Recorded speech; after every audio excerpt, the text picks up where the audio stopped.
morning. This is the Eager Beaver Show. You are listening to a True North Eager Beaver Media Incorporated podcast.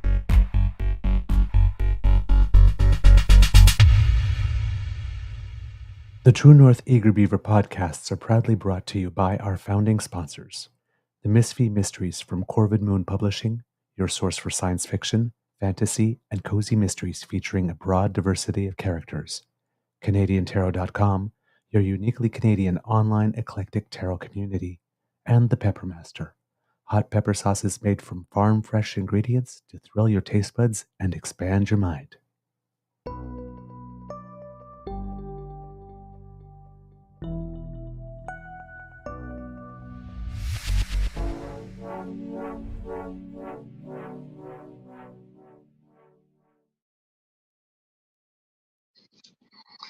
Well, good morning and hello, kids, and welcome to Season 4 and episode number 455 of the Daily Beaver Morning Show here on the Crier Media Network.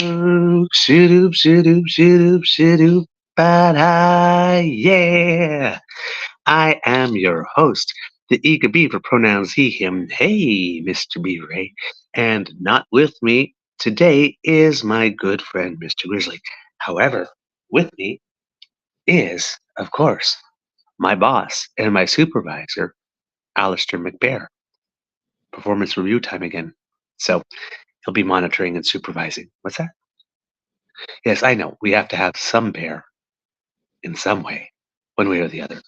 Now, Mr. Grizzly is not with us this morning because primarily we were up until about 2 something in the morning yesterday. As you know, here in Ottawa, it is Capital Pride weekend. And we had our monthly pubcast on the weekend. Thank you to everyone who has joined. And yesterday we got together for a little barbecue, during which I got to meet James DiFiore for the very first time in person. The meeting was as wonderful as anyone would expect. Very nice man. You know, like we had always known each other. So it was a wonderful time in that regard. We had very, very juicy steaks that were excellently cooked or barbecued, I should say, at Mademoiselle Fox's residence. There were a couple of bottles of wine, and by couple I mean probably at least 3 that were opened. And we chatted and whatnot well into the evening and the night, and I think Mr. Grizzly got to bed at around 2 o'clock in the morning. I got home a little after 2 o'clock in the morning and had a little bit of adrenaline. I got to bed around 3. So it's been a very short night. So Mr. Grizzly is probably still hibernating. So you have me solo today. A big thank you goes to our founding sponsors, the Peppermaster, the Misfit Mysteries from Corvid Moon Publishing, and CanadianTarot.com. Hopefully I see some kits here. Yeah, okay, I see them in the chat, so I'm guessing that people do hear me. So since we are saying hello to people, why not? Good morning, Kit Argosi Akers. How are you today? Good morning, Kit Elaine. How are you, my dear? Good morning, Kit Cassie. Nice to see you. It's always lovely to see you on the chat. Let's see, who else do we have with us? Kit Tabby G, Kit Mohan. Hello, Mohan and family. I hope everyone is doing well there. Um, hmm, Interesting things. Every time I click on your name, something appears above you. Um, Kit Tom, hello. Kit Linda M.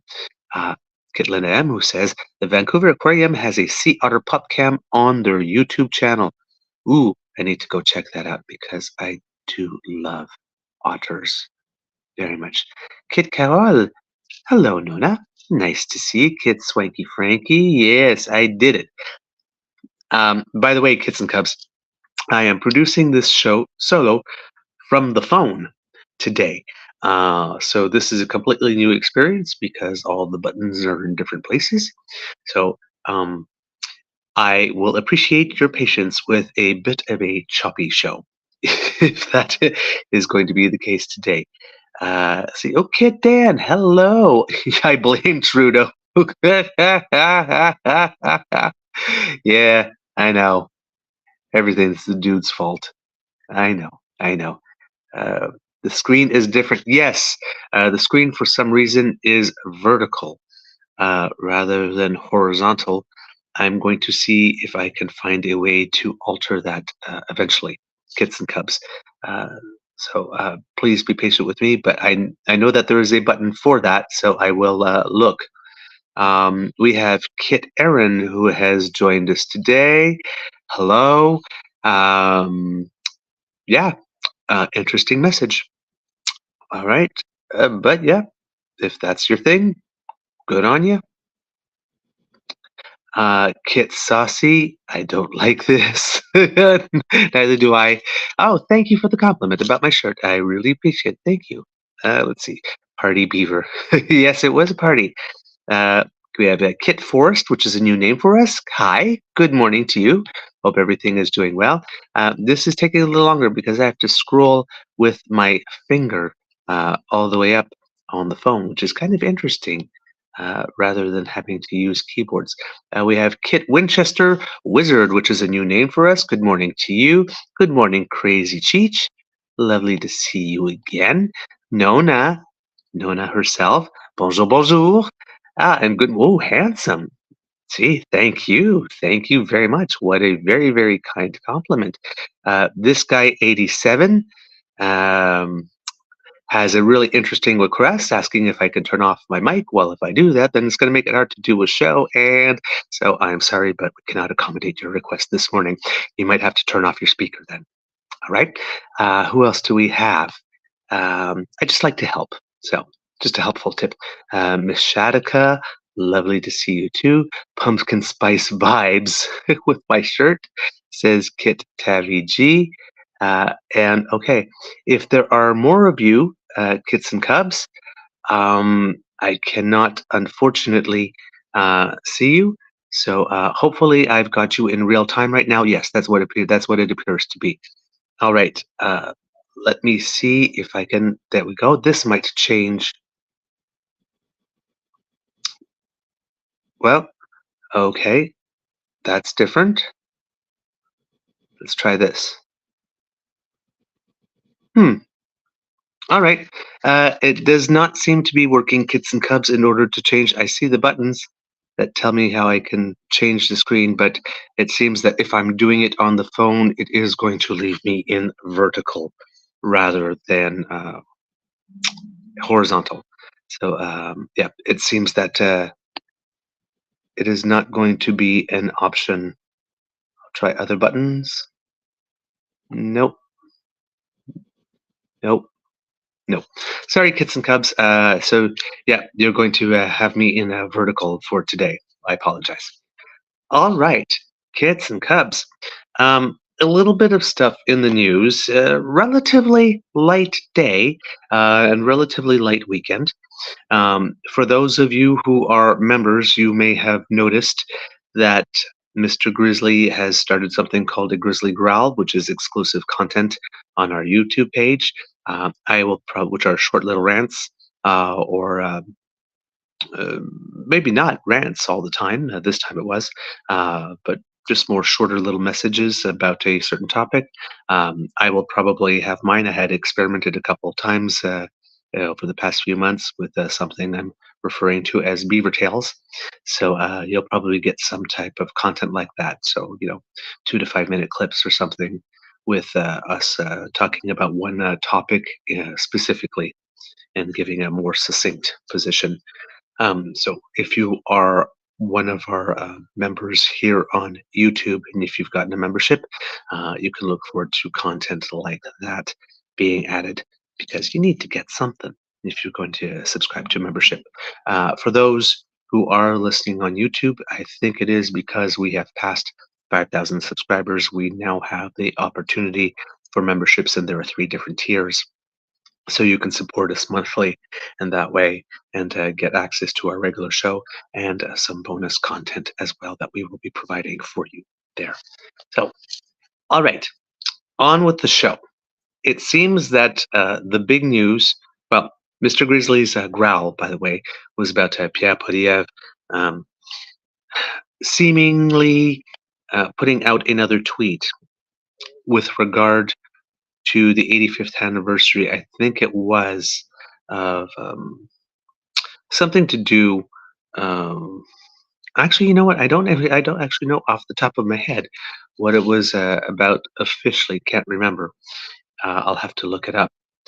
Had to do with socialism and that thing that because the Nazi Party called itself socialist was in the name, there's a lot of people that go to Twitter and or social media, and particularly the people who peddle in disinformation and misinformation, who try to basically make some type of comment such that, well, because they used the word socialist in their name, that they actually truly were socialists, and that socialism and Nazism are pretty much one and the same.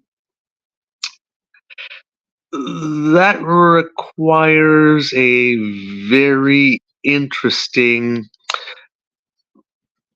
twist on history.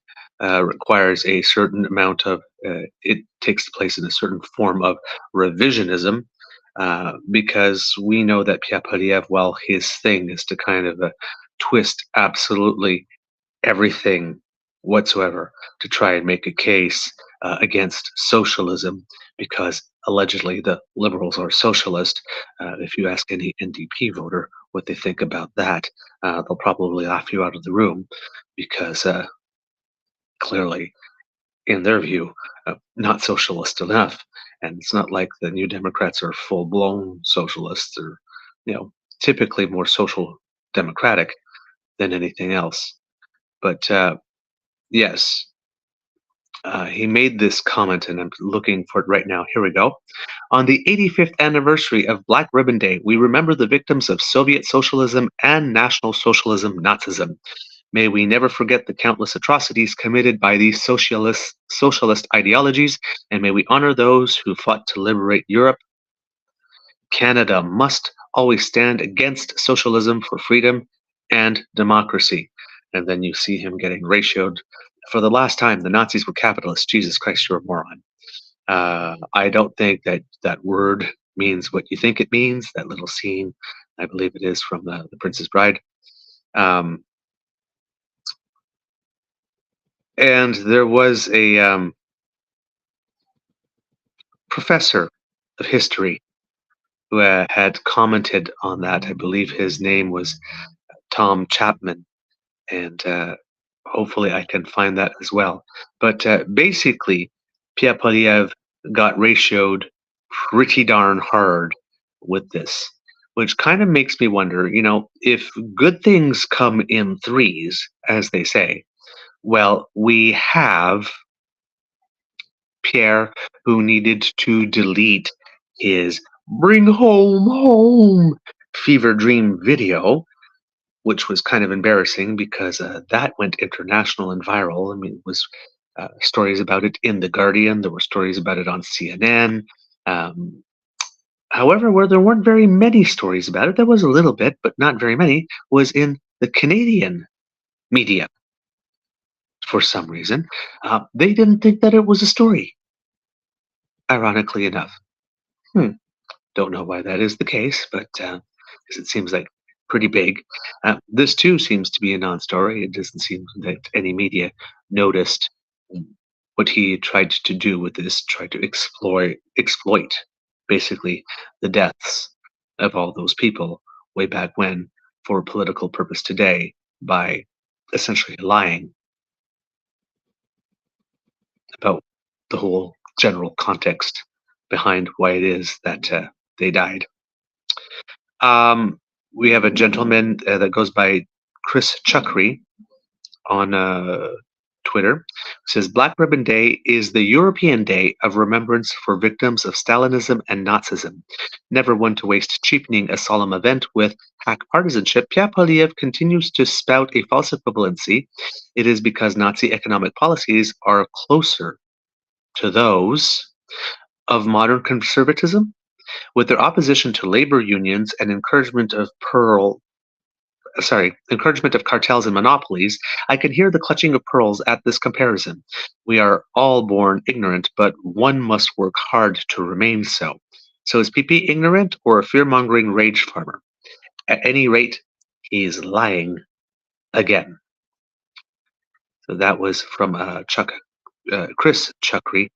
And then hopefully I will. There we go. Tom Chapman. As a Holocaust educator, I can confirm you couldn't be more wrong. Communists and socialists were the first groups rounded up by the Nazis and hauled off to concentration camps. I'm told that you're a Canadian member of Parliament. How embarrassing for you. Wow. And that was as a response to Pierre doubling down with woke left goes crazy when people point out the undeniable historical fact that National Socialists in Germany and Italy were, as the name proves, socialists. Fascism, socialism, communism glorifies the state over people, and always with the same horrific result. First, they came for the trade unionists. He apparently forgot that little bit. So, yeah, as Pierre Poilievre tries to rewrite history to basically shoehorn everything into socialism is bad and liberals are socialists. Therefore, liberals are bad, and bad to the point of, being Nazi-like. When he and the members of his party are the people that showed up at events transpiring in Ottawa, where people showed up with Nazi insignia, and the people they chose to support didn't know better than to tell these people to go home. Yeah, yeah. Kind of disappointing that he would go that route, but not surprising. So if good things come in threes, the Bring Home video got deleted, and then a couple of days ago, Michelle Ferreri made a claim that parents were trafficking their children because, well, the carbon tax had gotten so high, and now they're sort of poor. Never mind that the price of gas has decreased by way much more than the increase in carbon regulatory pricing since April, but right, making it such that even with the uptick in carbon regulatory pricing, the price of gas is actually lower per liter now than it was before the latest increase in carbon pricing. But we won't say that. And never mind that the governor of the Bank of Canada said that carbon pricing contributes about 0.15% to the price or to inflation. So, yeah, that's hardly the difference between you just having enough money to pay your rent or eat, to keep the lights on or take your medication, even if you kill the carbon tax. And that's the thing I'm wondering about the Conservatives. Let's say they get into power and they kill the carbon tax, and people realize, yeah, that allows them to buy one more egg out of $10. Ooh, living the high life now. Then what? What's the solution? Who's he going to blame now? So it's a bit of a bait and switch. If you are informed, if you're media literate, if you're politically literate, you understand this. You get this, that he is lying to you like crazy. So if good things come in threes, maybe this tweet of his, um, giving a totally and inaccurate spin on history, will be the next one to go. You never know. And probably like the other ones, they will make them disappear after everybody's seen them, everybody's ratioed them, everybody's screen capped them or saved them somehow, and just kind of pretend that it never existed, even though we all saw it. See, when the conservatives do this, if they need to retract a tweet, you would think that if they retracted a tweet, right, they would also say, "Hey, everyone, we screwed up, so we retract this." But apparently, that's not what they do. Is they just delete the tweets and then say nothing about it to not draw any more attention to the fact they screwed up and hope that nobody will ask them questions about it. That's pretty much uh, what they are known for. That's the playbook that they use. But hey, right? Um, Kids and Cubs, just a little bit of housekeeping. Not that I noticed that everything's going on, but I noticed that we have some names that I do not recognize in the chat. We have some basic house rules, and you're all respecting them. But just want to make them clear. Everybody in the chat here is good people, we assume, and of good intent. So we do not first assume the worst of each other. We can have different opinions so long as they are respectfully um, expressed. We don't insult each other if possible. Uh, really appreciate if we don't do that. But we also try to make sure that the content that we post is actually factually correct, and that any logic that is used in arguing different points is actually sound logic. Because we have a chat, I call them the best damn famine of podcasting, and they are pretty informed people. So if someone is trying to peddle some disinformation and whatnot, um, you will be countered. So just to let you know, hopefully politely, but we do have a well-informed audience who's seeking to be informed and likes the fact that there is a little space on the internet where we're facts first and we don't take flights of logic and we don't try to twist and torque things in order to fit a narrative. And, you know, so the question, if you don't understand what somebody says, what did you mean by that? Perfectly valid question, and our kids, our audience, are perfectly willing to explain what's behind their thinking. So we can have differences of opinions. All right, that's not a problem. They actually are welcome here. We love stimulating debate and conversation in the chat as well as part of our show. But for people that have been at other places where people are quick to jump down people's throats and not be kind, that's not the vibe we go for here. So you don't have to start a conversation with your backup. This is a fun and a welcoming place, and so long as the conversations, like I said, are respectful and actually fact-based, everything will be fine. So we try to work very hard to create this little corner, and we hope that if you've just found us, that you will keep coming back and that you will enjoy the vibe that we try to create here. All right. So again, not saying anybody's doing anything wrong this morning, but I figured after a few incidents that we've had over the last couple of weeks, and we've had some people that have figured it out. You know that over here you can speak freely about different types of things. You know, like I said, you will have vigorous debate if people don't agree, but it's not personal. We hug it out at the end of every show. All right. So just so you know how it works over here, I figured it would probably be a better idea to say it more proactively on the show as we are growing and people are finding us. That sometimes people just don't know the culture of our show and the culture of our chat. I figured I would share it with you. All right. Oh, For Savage. Interesting comment. My entire family's from Canada. I'm the only one who lives in the USA, and I'm moving back to Canada because that's where everyone I love lives. I understand the importance of understanding both sides. What a beautiful comment. Thank you so much for sharing that. Thank you. Um, if I may be so bold to ask, um, where are you in the United States? Be nice if you would share that with us. We would love to, but thank you so much for joining us for the show.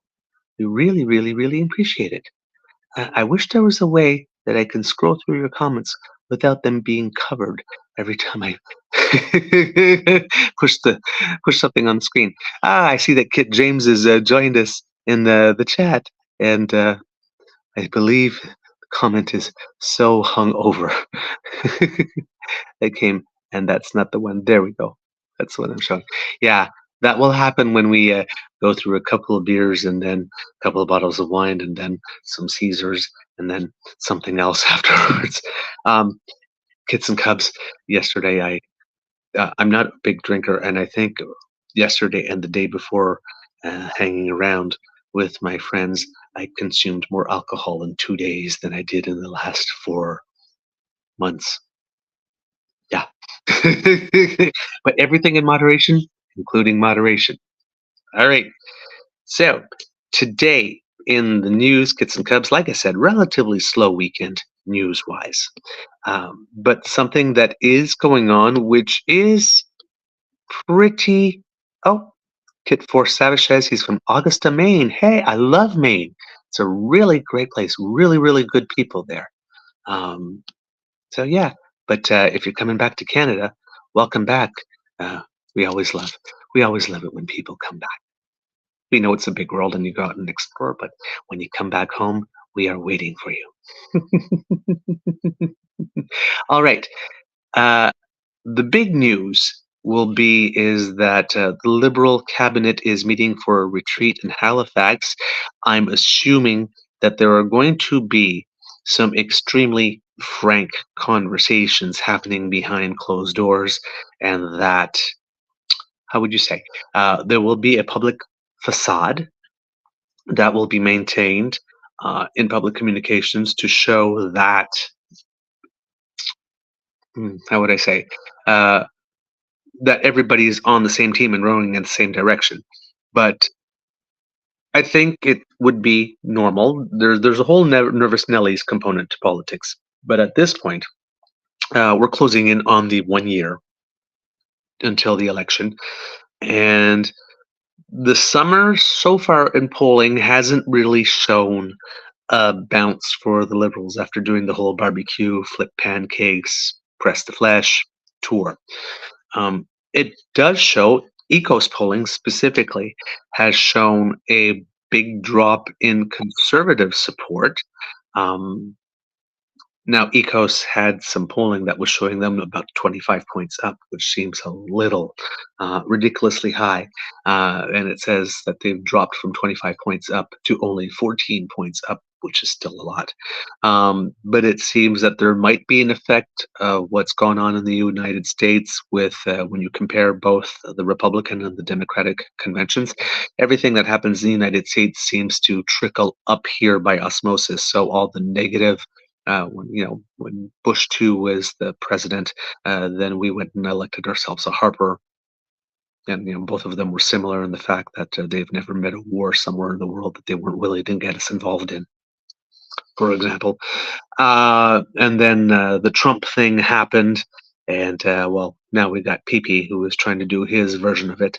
And now that things have taken a little bit of a twist on the United States side, with regard to President Joe Biden taking a step aside to make room for Kamala Harris and to Tim Walz, that the mood has changed a little bit from everything being dour and sad and angry and a statement on how our respective countries are broken or shitholes, and that we need one person to come along and save us, to give us our freedom back, or someone who's convinced that they alone can do it when really they can't do much, and haven't showed um, much of a proficiency at getting things done, at least getting things done well and within the bounds of the law. If you know what I mean. So, some people are wondering, a lot of people are hoping that the hope and joy narrative that the Democrats are putting out there, and there have been some. There's some magazine articles. There's one or newspaper articles that pointed out saying joy is not a strategy. Um, yeah, actually, it is. On the show, we talk often about the battle between tone and countertone. And if the tone being chosen by the opposition is everything's terrible, everything's worst, doom, doom, doom, I hate these people, I hate these people, you need to blame all these people for all your problems, hate on them, hate on them, hate on them, hate on them, um, then the counter narrative, the counter tone of joy and happiness, hey, you can be happy warriors and politics doesn't have to be this. Um, it is a strategy, actually. It can't be the only strategy. There's got to be more to it, but it is a strategy. So there's some talk that maybe Canadians are ready for that as well. With the current prime minister, the prime minister came in, for example, on sunny ways. Now a lot of people are going, "Oh, so much about the sunny ways, so much about the sunny ways." Well, I mean, the sunny ways couldn't be a 9-year thing all the time. I mean, we did get 4 years of Trump and about 3.5 years of COVID. They were hardly sunny times. They did require us to adopt a different disposition. But now that Trump is gone as POTUS, and it seemed that we were getting him again, and maybe he looks more like he will remain gone as POTUS. And as we are moving further and further away from the worst of COVID, it is not over, kids and cubs. There will be a new booster formulation of the booster coming up, being available relatively soon. Please get this one if you haven't got one in a while. There wasn't necessarily a recommendation to get the last one at the beginning of the spring because it wasn't a new formulation. If you didn't really need it, or if you had a lifestyle that was not as social in terms of interacting with other people, but this new formulation that will be coming up sometime this fall. I've tried to look into how long it will be before it does come, but it is coming. I'm sure it won't be all that long because I was kind of hoping that it would be ready before back to school, to be totally honest, because that's when people start to mingling again and everybody's been away and brings whatever they picked up elsewhere back. But when this one comes, do make a point to get it if you're the type of person that wants to stay up on your boosters and have the most recent protection that there is.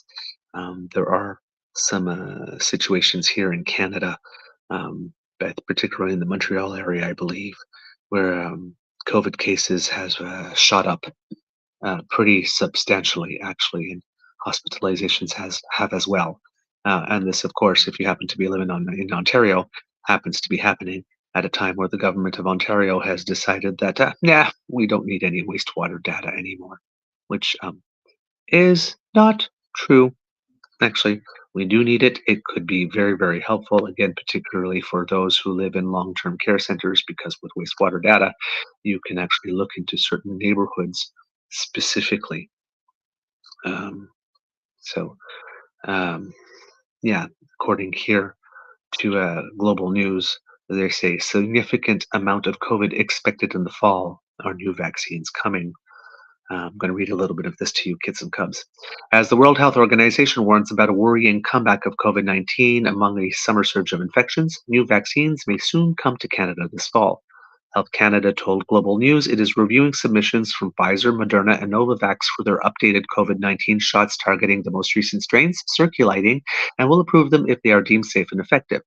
Quote, Health Canada will authorize the vaccines if, following a thorough and independent scientific review of the evidence, we determine that the vaccines meet safety, quality, and efficacy standards, Nicholas Janveau, a spokesperson for the agency, said in an email Tuesday.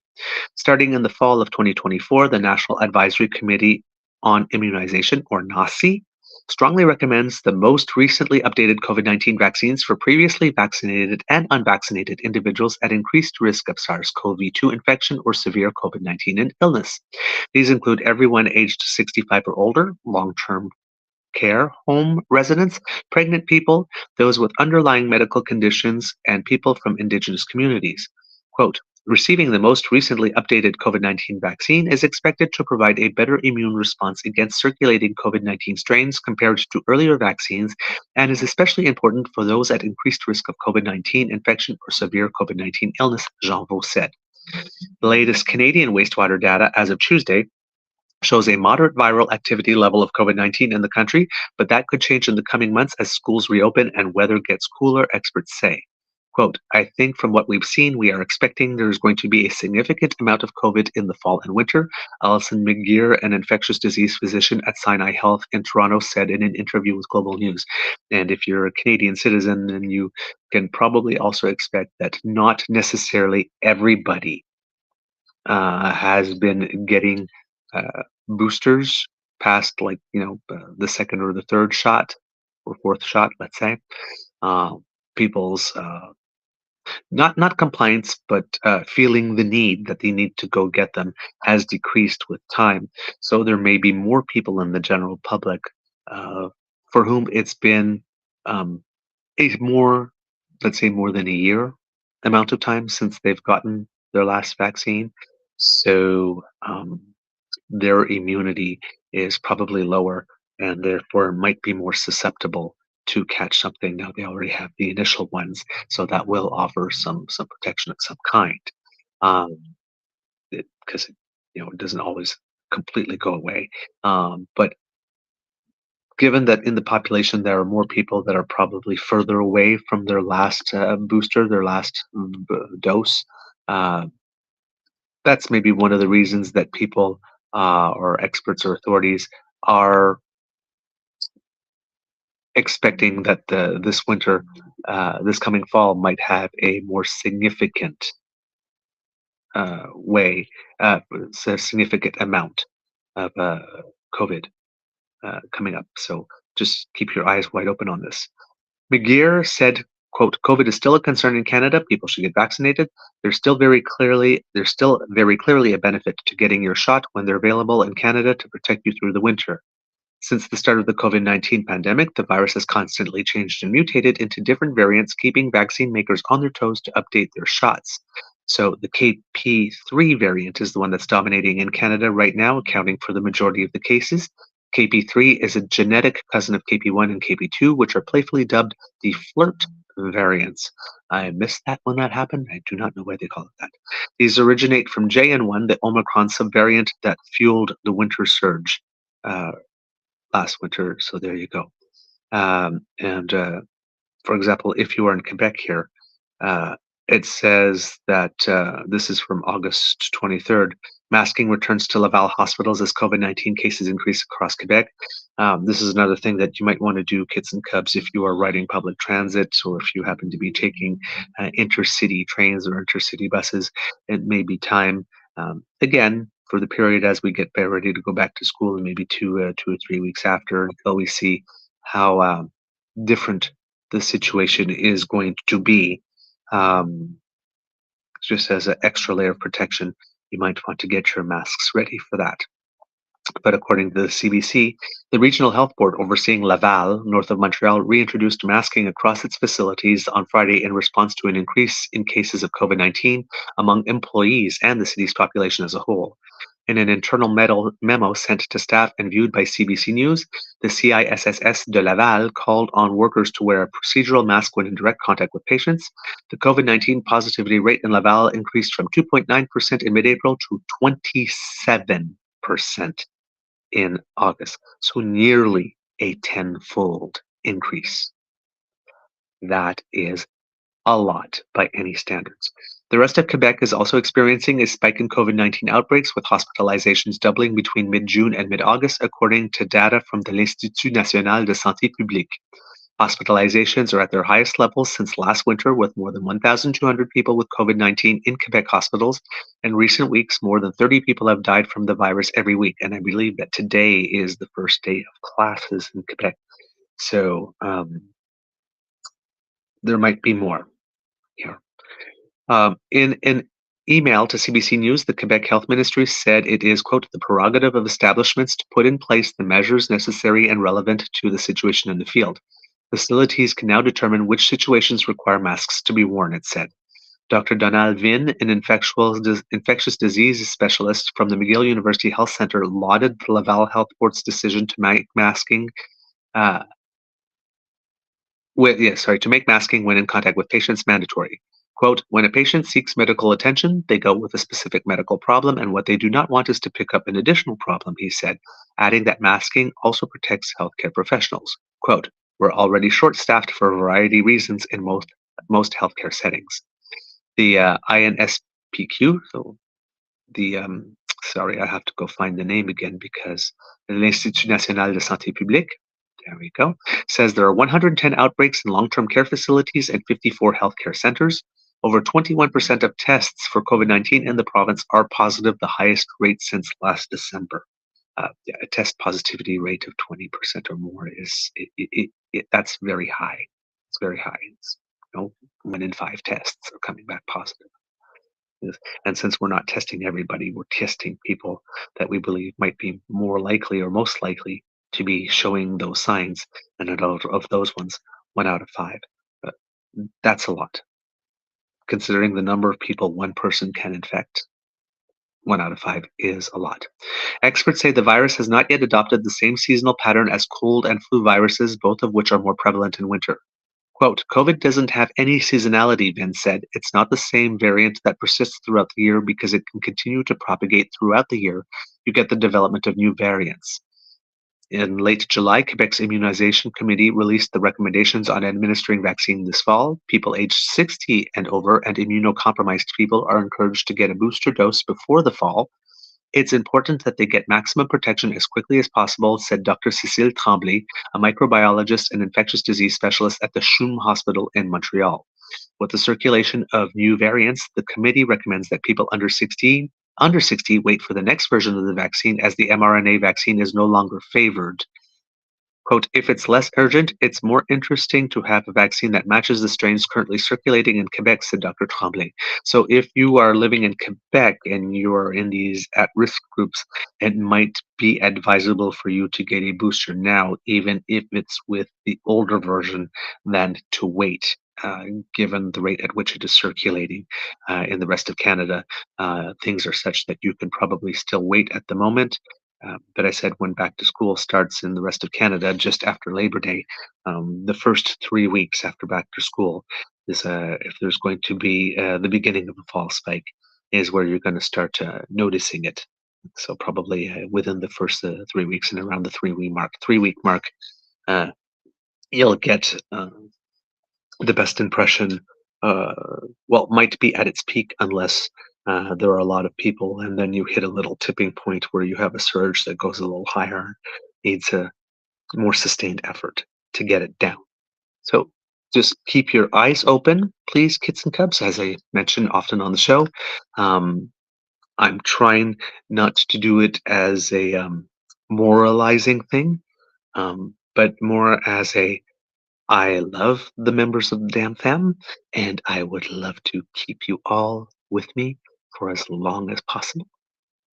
So, in order to do that, well then, I hope that you don't take ill and that nothing bad happens to you. So, an ounce of prevention is worth a pound of cure. And pretty much anybody I know who has had COVID since this has started has said that it has not been an enjoyable experience at all. So if you can prevent that for yourself, I would really, really, really like that to be the case for you, kids and cubs. There we go. I see that there was one person here that was just here to in the chat to shout pro-Trump stuff. So kids and cubs, I do believe that I have taken care of that person. just shouting Trump stuff doesn't add anything to the conversation. First of all, wrong country. Number two, probably not the audience that's going to be most receptive to that. Totally honest. We're nonpartisan, but we do sit somewhere on the political spectrum. And if you're like really, really, really extreme left or really, really extreme right, you'll probably hate watching us more than love watching us. But we still are facts first and sound logic, so you can still get something out of the show. But you're probably not going to like what we're going to say. So, if you're anywhere else, left, right, middle, within, a team normal perspective on our other side, you probably will find something on the show that you like somewhere, or that will speak to you if you stick around long enough. So that's the COVID stuff. Getting back to the cabinet retreat, I kind of took a long detour to get there. But according to, I believe this would be Canadian press, if I'm not mistaken. Yes, it is.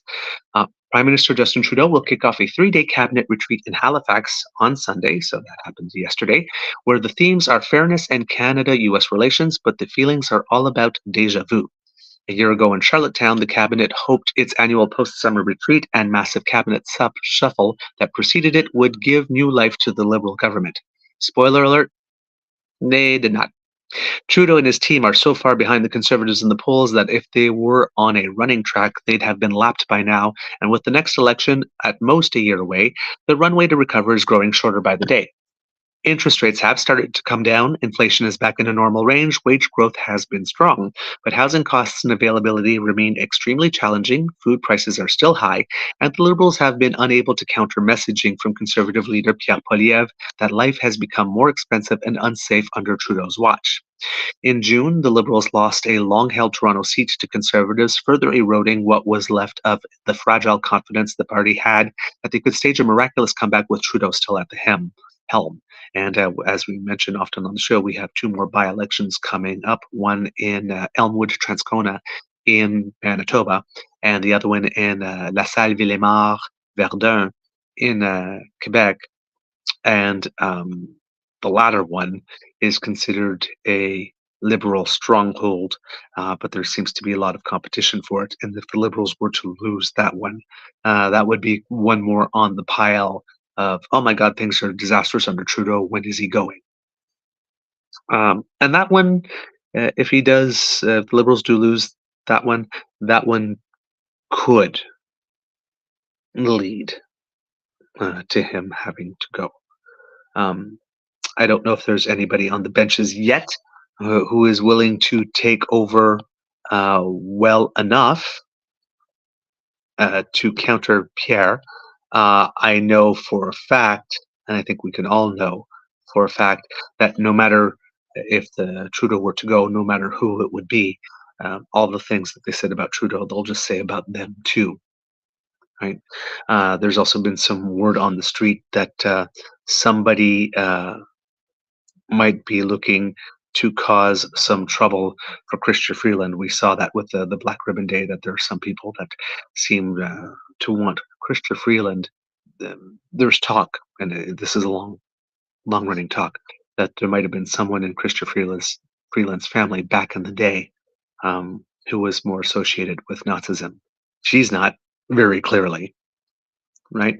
And it seems that whenever she talks about it, there are some people that get mad and say, well, you didn't mention the relative in your family specifically. And it's like, well, I mean, I'm assuming here, kits and cubs, that if she is denouncing Nazism and she is not specifically going out of her way to say everybody except this member from my family, yes, then she's also including the member of her family, right? The ancestor in her family. And that there's no specific need for her to make a special case of saying all Nazis, including some who may have been part of my family way back when. So it seems that some people are not happy unless she takes that extra step, which would just be performative. If she's not making a point to make an exception for certain people, then I think we could safely assume that they are included. All right. So just to let you know that'll be in the works. Um, it's an old thing that they keep on coming up with, and they've tried to make stick for a long time. But yeah, yeah, they'll do what they will do. Right. In June, let's see what it said. The cabinet met briefly over the summer to sign off on some appointments, but the working dinner that kicks off the retreat on Sunday will mark the first in-person meeting since that by-election. Mark Circus, the chief strategy officer at the Compass Rose government relations firm and former senior Liberal staffer, said most cabinet retreats are 90% focused on the business of government and 10% on politics and caucus management. This time, she said, there may be more focus on the latter, especially in the more informal conversations on the sidelines. I think what's on the agenda at this retreat is probably even less important than simply having it be a moment to convene, she said. This government, quote, desperately needs a reset, she said, but that may be as much about being better able to respond to the constant changes happening in the world and in Canada rather than trying to game out every step of the next 6 to 12 months before the vote. Quote, I think the reality for this retreat is that in some respects it's less about the agenda and the programming as it is being able to have some real frank conversations about where they all stand and whether they have the energy, the muster, the ideas, and the drive to keep going, said Circus. The cabinet shuffle in July 2023 saw 7 ministers dropped completely and 7 new faces added, while 22 of the remaining 30 ministers moved into different roles. Only minor changes have been made since, and Trudeau has thus far chosen not to shuffle the cabinet again before this fall. Circus noted that some of the fallout from the 2023 shuffle is still being felt. Both the Toronto-St. Paul's by-election, which the Liberals lost in June, and the upcoming by-elections in Montreal's La Salle Emma riding came after former ministers who lost their portfolios, Carolyn Bennett and David Lametti, chose to exit politics altogether. Bennett's seat in Toronto was lost to the Conservatives after being a Liberal stronghold for nearly 30 years, and Lametti's in danger of being taken by the NDP when that vote happens September 16th, something Circus said would be a devastating blow. While the agenda may not be as interesting as the politics at this retreat, the ministers do have a set itinerary for their discussions. The retreat includes a full day of meetings on Monday on housing, fairness and affordability, and the middle class. Tuesday is devoted to Canada-US relations. Trudeau launched a new Team Canada mission in the US earlier this year to push Canada interests ahead of the presidential election. The strategy, which Circus jokingly calls the Maple Charm Offensive, is focused on shoring up Canada's defenses in case Donald Trump is voted back into the White House in November, but there are still irritants in the relationship even if Kamala Harris takes office. Harris's meteoric rise in the U.S. may be one of the things that gives new energy to the Liberals. Her Democratic Party and the Liberals overlap on many policy fronts, on everything from school lunches and women's reproductive rights to climate change and clean energy. And actually, I noticed that was kind of interesting because it seems, oddly enough, that it is Democrats in the United States that have adopted the Sunny Ways playbook of the Liberals about 8 to 9 years ago and are running with it.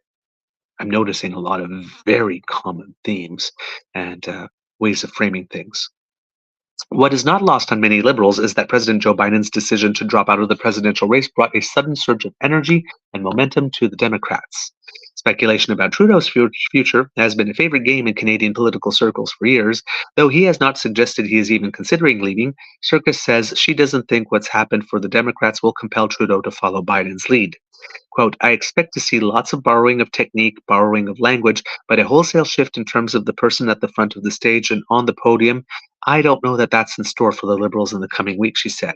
But there's no question in my mind that much of what we're seeing down there is going to find its way into what happens here in the next 6 months in terms of agenda, which will probably make Andrew Coyne very, very, very sad.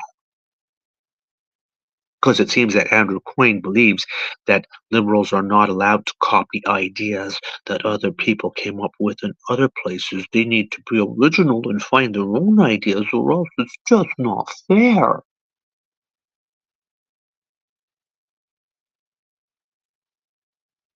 Yeah, Andrew Coyne.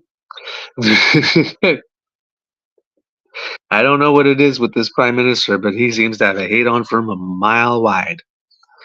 Um, Now, it seems that in terms of the internal politics going on with the party here, we have from the CBC their take on it. is as Trudeau cabinet meets, Liberal MPs look for signs of change following by-election loss. So the party members, how would I say, while not necessarily asking for change at the leadership at the moment, um, are looking for a definite change, absolute definite change in either strategies, approach, policy, how much vim and vigor is going to be put into the fight. So we'll see if that's coming. And we have Kits and Cubs. Breaking news. I do believe we have Grizzly. Good morning, sir. Good morning. My apologies, Kits and Cubs. I slept in completely. Even my Lola alarm did not go off this morning. She slept in too. Oh, wow. So, yeah. I woke up probably, I don't know, 10, 12 minutes ago, something like that. I'm like, oh my God, I didn't hear my alarm. I have two of them. I have my phone alarm and I have an alarm on my bedside Google thing. I didn't hear either one of them. Bridget didn't hear them. And Lola was asleep at her feet. So yeah, it was just one of those. I think it was the combination of the weekend, all the time in the sun yesterday for both of us, both Lola and myself, and yeah, I just slept in totally. So my apologies. It happens. I'm only human. Only human. Yep. So I'm right now, Lola, as you can see. Hey, Lola. Yeah, I got to spend a lot of quality time with Lola a couple of days ago. Basically walked into Mr. Grizzly's apartment, and Lola did not leave my side for the entire evening. Other doggies are here. Yep, I'm part of the pack now, it would seem. Yeah. I see that Kit Dan asked in the chat, sorry, they don't scroll when I'm doing the production on the phone, so I actually have to do it with my fingers, so I might be a little behind. But Kit Dan asked, should I wear a mask on the campaign trail?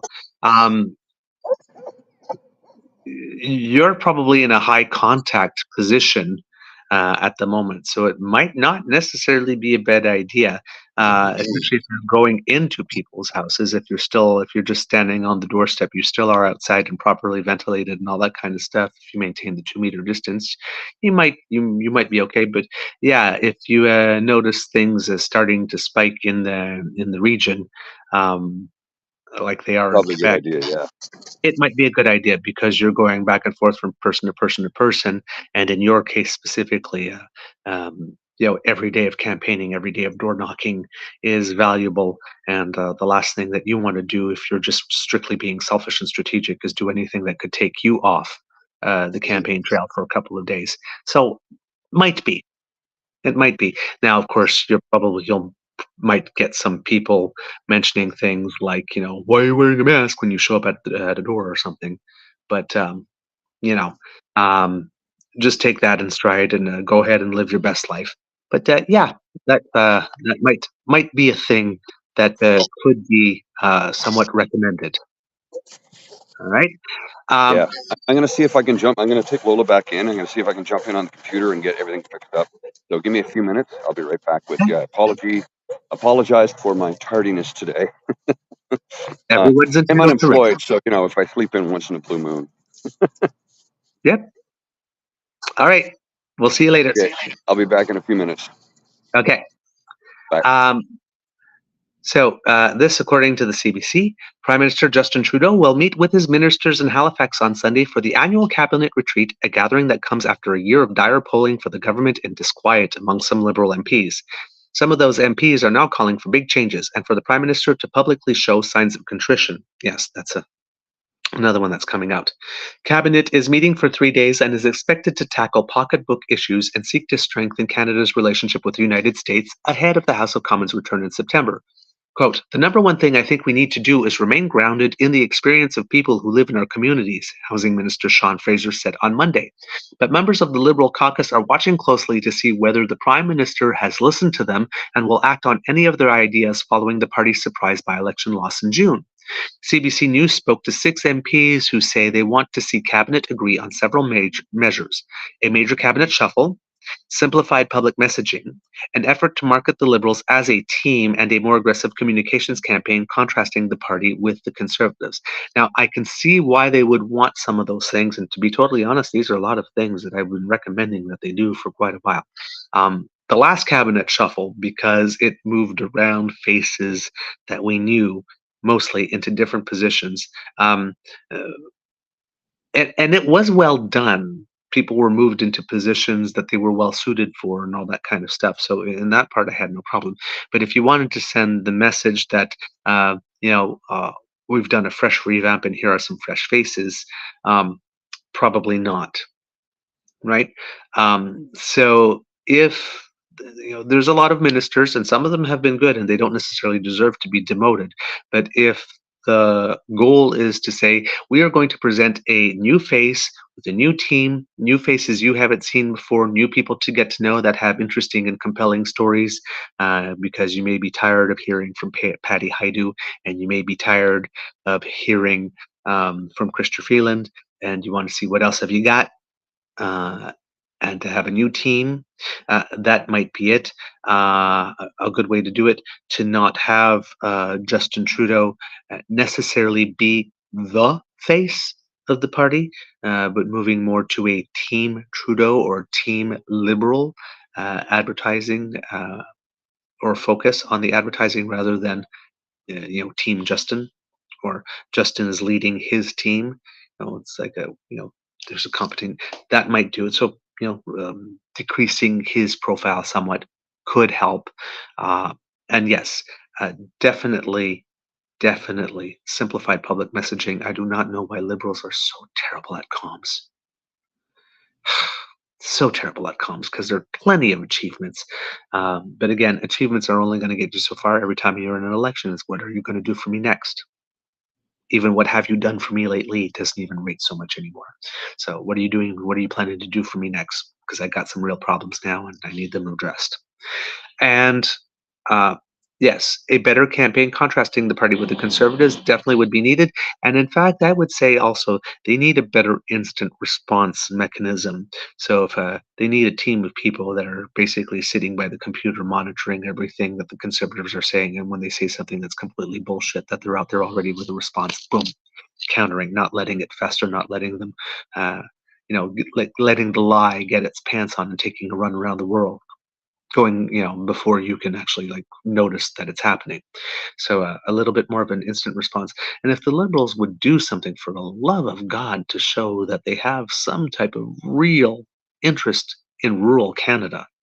I do not understand yet why there is not still, after all these years, a distinct rural Canada strategy from the Liberals, and why there is not a strategy for single Canadians. Single parents and single Canadians who are not necessarily in a marriage or have kids yet. When there's a cost of living increases, if you're two people and you have two incomes, you take a hit, but it's a little easier than if you're alone and you just have one. Right? You don't get the little bit of economies of scale there. So something that would speak specifically to single Canadians, whether they're single with children or single just making their way in the world. The cost of living affected everyone, but if there's only one of you at home to take care of all the bills, well, then you're eating all the cost yourself and you have no help. And that might be a reason for which a lot of the 30 and under demographic are looking elsewhere at the moment, because all the talk is about families and people from the middle class, or people who are looking to join the middle class. But there are a whole bunch of other people who are single, that are not in families, or people that haven't reached the middle class yet and are poorer, but they still vote. And if you're not speaking directly to them in any kind of way, and the Liberals haven't. Actually, no parties have, really, to these particular demographics. So, first one out that has a compelling offer will probably win. So there are some blind spots here in the party that they could adopt some strategies and policy positions on, able to be better able to communicate with Canadians. Quote, I think he just needs to shake things up a bit and be fresh again because right now we're looking like an old and tired government, said one Liberal MP. Some of those MPs said they also want to see Trudeau publicly address what hasn't worked in the past and present a new path forward to turn the Liberals' political fortunes around. David Coletto, CEO of Abacus Data, said other politicians, including Ontario Premier Doug Ford, quote, have enjoyed a bump in popularity after apologizing or showing signs of contrition and deep empathy for the state of how people are feeling. Trudeau has yet to do that, he said. And it's true, it has worked for Doug Ford, except for some reason people don't seem to notice that he doesn't mean it when he says it. Oddly enough. I don't think we've seen that yet from him in any clear way, and I think that that's a path forward for him if he intends to run again and wants to lead the country into the years ahead, Coletto said. The sources who spoke to the CBC News on condition that they not be named so that they could speak freely said that Trudeau has acknowledged privately what hasn't worked for his government over the past year, but hasn't done so publicly. One MP said the high number of temporary foreign workers and international students being welcomed to Canada is one example of a policy decision the Prime Minister needs to explain to Canadians personally. Coletto said that the current political environment is the most challenging one Trudeau has ever faced. The Liberals have consistently polled about 15 points behind Pierre Poilievre's Conservatives over the past year. Quote, if there was an election today, it's highly likely that the Conservatives would not only win the most seats, but would likely form a majority government, said Coletto. They're leading in almost every part of the country. A stunning by-election loss in the former Liberal stronghold of Toronto St. Paul's, blah, blah, blah, blah, blah. Prompted the wave of discomfort and discontent, but with the exception of former Labour Minister Seamus O'Regan's resignation from cabinet in July, little has changed within the government since that by-election. Then they talk about things that, pardon me, that meeting will, the cabinet retreat will touch upon, which we've mentioned in the other story. Canadian ambassador to the U.S., Kristen Hillman, and former ambassadors David McNaughton and Frank McKenna are among those expected to appear at the cabinet retreat. Flavio Volpe, president of the Automotive Parts Manufacturing Association, said he'll be watching for any indication that Canada will match the U.S. tariff package on China. Those are the tariffs on electric vehicles to try to prevent China from dumping product at a lower price here in Canada. President Joe Biden announced in May that the U.S. would impose new tariffs on Chinese electric vehicles, advanced batteries, solar cells, and steel and aluminum used for those kinds of vehicles.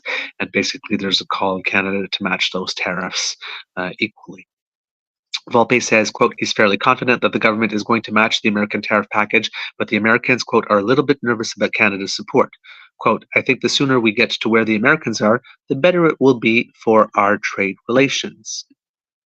And then some MPs said that Liberals are looking for some inspiration south of the border, as we mentioned before. Two MPs said Trudeau's already trying to match the Democrats' message of joy and optimism, pointing to news conferences this month where Trudeau spoke about the Olympics and Canadian pride. But one Liberal MP pointed out that the Democrats have only held the presidency for 4 years, while Trudeau's government has been powerful much longer. Which is exactly the difference here. There's fatigue that's not cured with a smile, the MP told CBC News. It's not going to work. Another Liberal MP said that while Democratic presidential candidate Kamala Harris is channeling the Sunny Ways messaging that helped bring Trudeau to power in 2015, that approach is no longer resonating for the Prime Minister. Many Liberal MPs said it's critical for a cabinet to embrace improvements to its communication strategy because the party messaging is too complex when compared to the Conservatives. One Liberal MP said they want a cabinet to match how Harris and her vice presidential candidate Tim Walz are targeting Republican Donald Trump and his running mate J.D. Vance. They said Harris is effectively presenting the Democrats as a party of hope and the future, and casting the Republicans as problematic. Liberal MP Nate Erskine-Smith said he wants the party to run ads, quote, to educate Canadians about Poilievre's track record and the choice Canadians face. One Liberal MP said they still believe Trudeau has to resign. Two others said it's too late to replace him, and there isn't anyone better placed to take on Poilievre. Multiple Liberal MPs said they want to see a major cabinet shuffle, sweep out ministers who aren't delivering and pulling the political weight. One source said the caucus has been circulating a list of cabinet ministers some MPs want to see dropped from cabinet. The retreat comes ahead of by-elections set for September 16th. One Liberal MP told the CBC News that if the party loses the Montreal riding, traditionally a safe Liberal seat, it will be, quote, another huge blow that will prompt more questions about Trudeau's leadership. A second Liberal MP said the by-election will be very telling and solidify one way or another what the future of the Liberal Party is going to be. So there you go, kids and cubs. We're going to hear a lot about that. Yesterday was the first day. There'll be 2 more days. I'm sure there'll be lots of news coming from it. and again with the Liberals trying to present the best face forward despite all these rumblings background going on in the background. So yes, we're having some frank and candid discussion, but we remain a team, and we're all going to roll in the same direction. And once we get through this retreat, we'll have a path forward, and we'll all be enthusiastic about it, and everybody will buy in, and we'll be ready to take on Pierre. Will probably be the message that is being party is going for here. One would have to assume, I think. Oh, I have something I got to share with you guys quickly. Yes, please. You've already seen this, sir, because you were Yes. there. Let's see how I can. There. This just. Come on. There. Oh, that's not. What's going on here? It's not spotlighting correctly. There we go. Okay. Oh, that's weird. Let's see if I can. Nope. Hang on. Can't get it to spotlight correctly. Anyway, we'll run with this.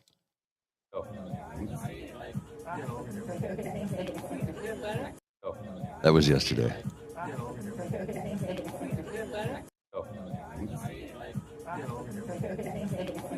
Very, very happy moment. I just captured a few seconds of the two of you meeting for the very first time in person. Yeah, so I thought I'd put that on the screen, even though. So here's the weird thing: is like when we have. So when you're setting up to produce the show, what you're not aware of, like I've produced many from my phone. What you're not aware of, sir, is that there's a little button that shows computer screen or phone screen. Okay. And when you start to show it in phone screen like this mode, you can't change it once you start broadcasting.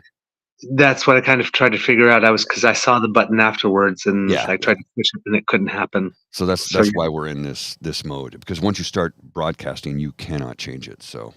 Yeah. Anyway, it's fine. We're here. We got a show, and apologies to everyone for arriving 90 minutes late because I slept way in today. So who's Forrest Savage? Trudeau is not even a politician. That dude is straight up criminal. Okay. A new person on the chat today who again.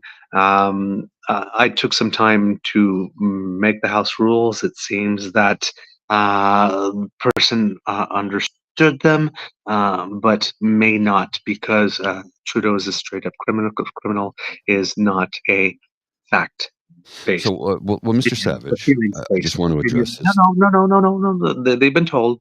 No, I'm going to address one comment here. There says, somebody please tell me a single positive qualification of Trudeau. Well, he was a school teacher, and he taught math. He taught a single semester of drama, and everybody calls him a drama teacher. He's got one semester. He taught math and literature. He actually, prior to that, he worked as a snowboard instructor and a bouncer. So unlike the opposition leader, who's only ever worked in politics, the Prime Minister of Canada has actually worked in the real world, despite the fact that he comes from essentially Canadian royalty when it comes to politics, but he's actually worked in the real world. So, Mr. Savage, just trying to be polite here, letting you know, he has more qualifications to be Prime Minister than the Leader of the Opposition does. The Leader of the Opposition has only ever been a politician. That's it. Mm-hmm. That's it. He's never done anything else. So the Prime Minister of Canada is actually far more qualified because he's lived in the real world. And he also sat at the knee of the Prime Minister for, a decade or so.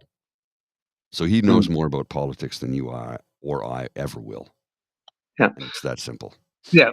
It seems that there was a bit of a debate that came between, the benefits of capitalism and the benefits of socialism and all that kind of stuff. And which is, Oh, yeah, we can have that debate. That's a legitimate debate, not particularly related to anything stated in the show, however.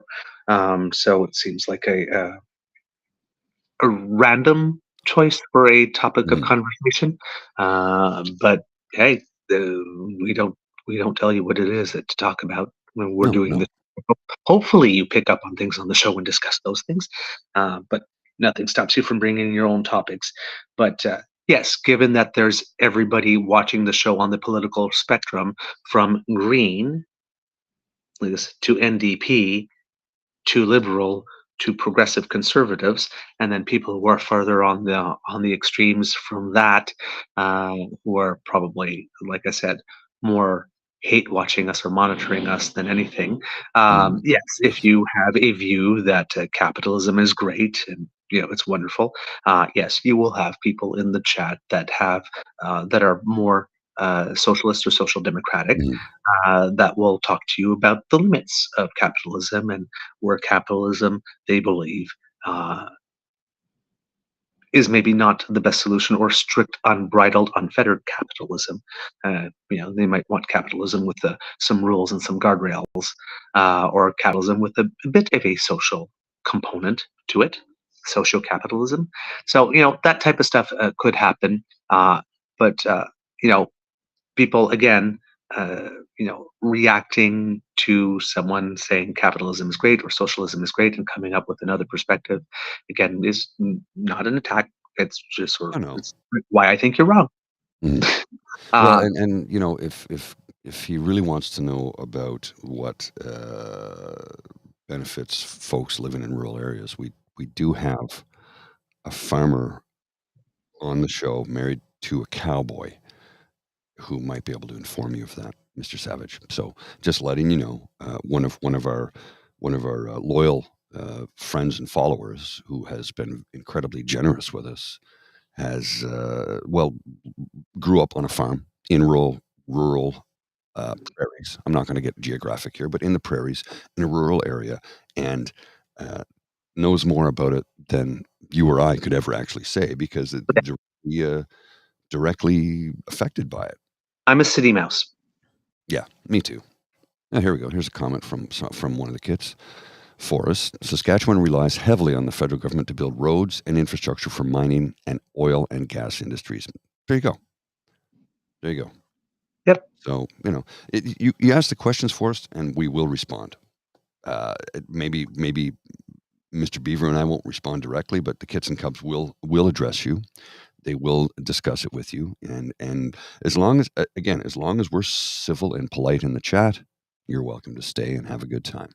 And that's for everyone, right? If somebody doesn't Mhm. share the experience as you, it's not necessarily that you know they don't have enough life experience or something yet. It's we just all come from different places. That's right. That's right. We just all come from different places. So, just a little kindness and openness to the fact that people will see the different ways, and you can have an exchange, debate it vigorously, agree to agree on certain things, agree to disagree on other things, and like I said, at the end of every show, we hug it out. Right, Mr. Grizzly. Since I've been doing most of the talking since this has started, have you got anything? I do have something that just came across my timeline here, and I want to put this on the screen because I'm like, oh, hell yes. Now it's going to be difficult because we're in phone format mode, but I will put this on the screen to share with people and read it out loud because this is hella cool. Let's see if I can make this appear a little bit bigger. No, that won't work. So I won't put it on the screen. I will just I'll take it off, and it'll just be the two of us, and I'll read out loud for the Kits and Cubs. And this is from Duncan Ray on the Twitter. And he says, my jaw is on the floor. Did you know that high-speed rail between Ottawa and Montreal would cost just $2.26 billion? This is according to a 2023 report by Cambia Consulting. For reference, and those of us in Ottawa know this well, that's half the cost of LRT Stage 2. Half the cost. So Stage 2 for the LRT in Ottawa is $4 billion. Mm. He's like 70% of this track of $2.2 billion for high speed between Ottawa and Montreal would operate at 320 kilometers per hour. That's 20 trains a day. 20 trains a day. Travel time between Ottawa and Montreal, 50 minutes. 50 minutes. I'm like, oh, we need to build this. Yes. We need to build this right now. Like, holy crap. 50 minutes to get from Ottawa to Montreal by train. And think of how many people can be moved on a train in that time period, right? Right. Yep. Like, We need that. it'd be 20 trains a day. So think about that: 320 kilometers per hour, 20 trains per day, travel time 50 minutes. You could have people going back, living in Montreal and commuting back and forth, and vice versa. People living in Ottawa and commuting to Montreal. 50 minutes. I mean, hell, there are people who already make the commute in this city that take longer than that. Mhm. Think about it. That would be incredible. I would love to see that. I'm like, make this happen. Oh, and here's the best part. The next tweet. I'm the author of this report. It's Oh. important to note that the cost assumes we adopt the best procurement and construction practices used in places like Italy and Spain, where they build high-speed rail at low cost. The fact is, we have some of the best conditions for high-speed rail in Eastern Canada. I'm like, let's make this happen. Let's make it happen. Yep. So they're saying, somebody says, I've heard $20 billion for a Windsor to Quebec City corridor. That seems realistic. I assume this would be use some existing right of way for tracks. That said, double it just to be sure. Hang on a second. Oh, here's the best part. I got the entire report. I'm going to put it. It's directly from the author. Whoops. Hang on. Sorry. From the author. And let me just get this link here. I will put it in the chat. This is directly from the author of the report. And this is kick-ass awesome. Sorry, I get excited about stuff like this because it's talking about how we can make the world a better place and move people back and forth in a clean environment. Do it quickly, and this is great. Yep. No, we need that in this corridor, and it would solve a lot of problems in terms of congestion if they were able to do it and offer tickets at a good rate. Affordable Because price, yes. like Via is a really really good service, but It it's is. just too damn expensive. It's expensive and it's slow, and the other thing is because it shares tracks with CNCPKC. I know that's a lot of letters, but because it shares tracks with freight, there are times when they have to pull over for 20, 30 minutes. Yeah. Like if you're taking a day train on a Tuesday, you might have to pull over outside of Kingston for 20 or 30 minutes, which Yep. is, not practical if you're trying to get back and forth from Ottawa to Toronto. Montreal to Ottawa, less affected by the freight, but you still can sometimes be pulled over. A little less affected because it's not the same corridor. But yeah, build this. Let's build this. Make it happen. This Yeah, would be absolutely. awesome. Yeah. Okay. I'm just kids, Cubs. I just want to mention, like I said, I haven't been able to follow the conversation, but a lot of the conversation that I see from our latest member, Forrest, is a lot of apologizing. I'm sorry. I'm sorry. I'm here. Please don't put a new kid in the position of having to apologize all the time. Okay. Not everybody comes to the discussion with the same level of knowledge. If they're coming here to get some information and listen to what we have to say and be exposed, let's, again, as we say on the show, we don't care when you get here because we just care that you arrive. So, Yes. Yeah. like I said, there's on everyone's side, there's no need to be aggressive. All right? We are all of good intent. Okay. Oh, just wanted to add a little note for those of you who were not aware that the Ottawa Red Blacks are undefeated at home still Woo-hoo! after beating BC here at home on Saturday evening. Woo-hoo! Ottawa has not lost once at home this season. We have a tie. There was one game that ended in a tie after double overtime, but no losses for the Red Blacks. They're 6-2-1 this season. So I'm like, we may be Grey Cup bound, which makes me very, very happy. Indeed. Makes me happy too. We watched part of the game even, which was We did. We watched a bit of the game on Saturday night. yes, we did. It was a good game too. It was, yes, indeed. All right, kids and cubs. Let's see what else I have for you today. And probably be this last little bit, given that we've been talking a lot today. Oh, by the way, We're the 26th, so I believe Paralympics start in 2 days, Canada. So let's get ready to get our cheer on for that. The U.S. Open, also because I'm a tennis fan, starts today. There are no Canadians playing today. It seems that all the Canadian men are on the top half of the draw. So I believe we have three men in the main draw. We have Denis Shapovalov and we have Felix Auger-Aliassime were our two usual standard bearers, but Gabriel Diallo, as we mentioned the other day, emerged through qualifying. All three of them have winnable first round matches. So it should be interesting. On the women's side, we have Bianca Andreescu, who's in really, really tough, taking on the number 5 in the world and French Open finalist, Jasmine Paolini, who's been having like a really, really, really good run the last months. So Andreescu might be in tough there. Fernandez has a better draw for first round, but still tough because you can have somebody with if you've got qualifiers even in the 200s in the first round.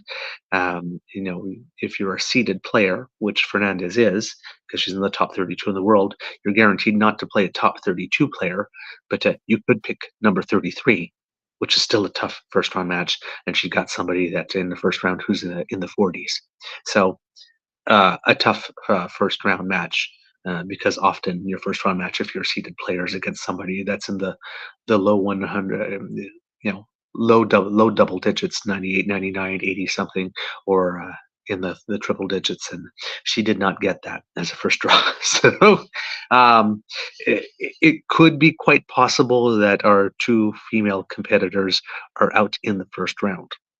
That is a possibility because they just got terrible, terrible, terrible draws. But that's the draw. That's the thing. Tennis. That's how it All works. the names go in the hat. The top 32 get placed in the grid, and then what comes out is what comes out. Mm, Right? indeed. Yep. Okay. Just trying to find something somebody sent to me earlier that I don't know where I placed it, and if I can find it, I will share it with everybody. Just don't know where it went. Okay. As you know, since we talked about trains, Canadian National, Canadian Pacific, Kansas City, there was a rail strike and a lockout, strike from one and lockout that had been seemed to have been brought about, and the government of Canada decided to bring this to the Canada Industrial Relations Board, and it imposed binding arbitration on the parties. And there's an article in iPolitics about this, but this is dated from the 24th, so it's a little dated now. It says that Ginette Brazeau, I believe, is the person who is overseeing this at the moment, if I'm not mistaken. And she says the board has concluded that in this case it has no discretion or ability to refuse to implement in whole or in part the minister's directions or to modify their terms. So she ordered the two companies and their conductors, dispatchers, and yard workers concerned to resume operations starting at 12:01 a.m. on Monday. Just today. On top of ending the lockout simultaneous strike at CPKC, the ruling voids the 72-hour strike notice the CN union issued on Friday morning. Teamsters said it will comply with the tribunal's decision but plans to appeal the ruling in court, arguing, quote, it sets a dangerous precedent. Quote, it signals to corporate Canada that large companies need only stop their operations for a few hours, inflict short-term economic pain, and the federal government will step in to break a union, said Paul Boucher, president of the Teamsters Canada Rail Conference. Rights of Canadian workers have been significantly diminished today, he said in a release. Canada's largest railway says it aims to ramp up shipments as quickly as possible. Quote, over the last 9 months, CN negotiated in good faith. I'm not sure about that.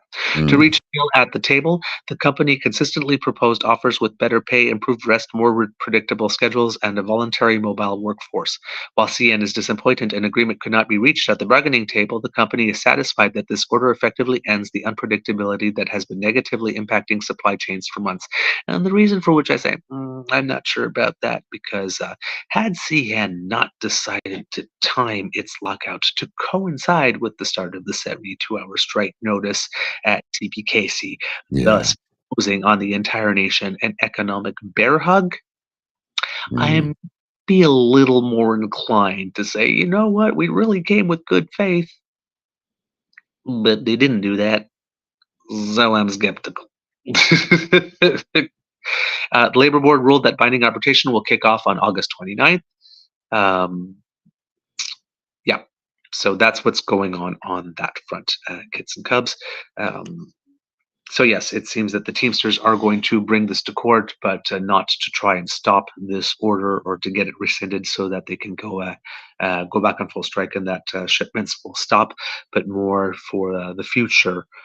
So if anybody's in this situation again, maybe set some ground rules as to how quickly the government can order you into binding arbitration before giving the companies a couple of days where some of the public discontent could land at their feet, those of the workers or the government for not having acted fast enough, but at their own feet, which might provide them some incentive or motivation to reach a deal more than they have now, especially when they can engineer things such that it creates such a strain on the economy that the first pressure goes on the federal government to do something, which then gives them a free pass because it is their duty to negotiate.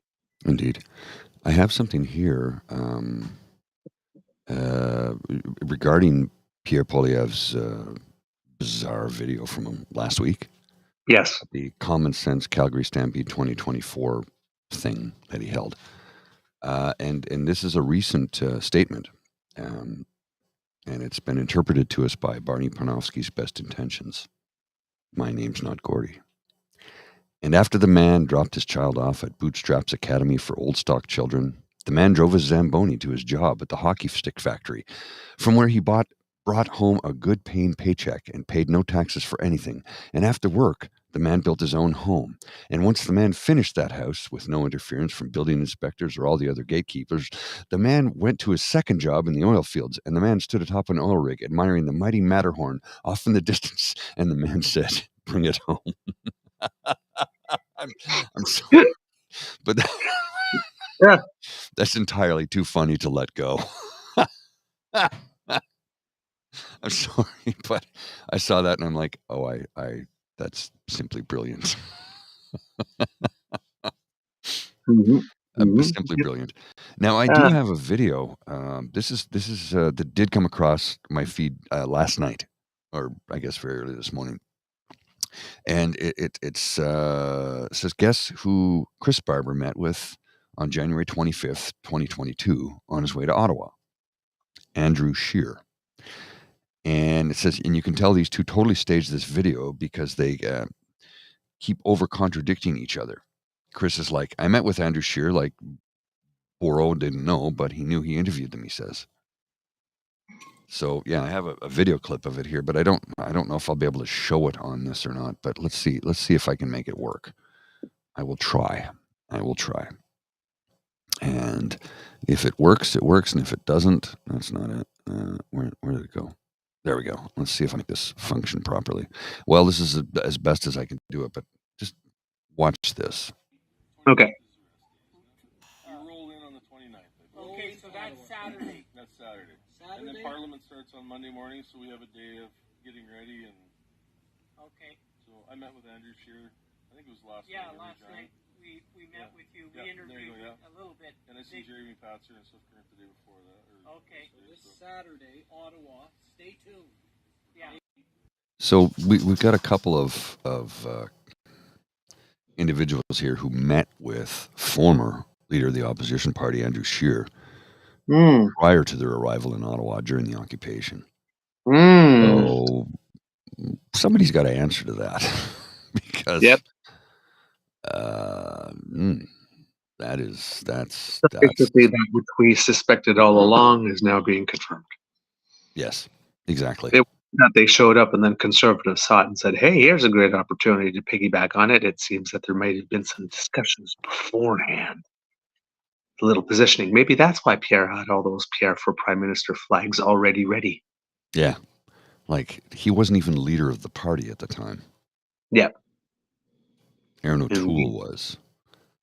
So, I constantly hear people say he had flags made. I'm like, I don't know if he had them made, but I find it weird that Pierre Poilievre suddenly wanted to be prime minister and people had flags saying so. Sorry, just a second. Lola's trying to get a treat. Come on, sweetheart.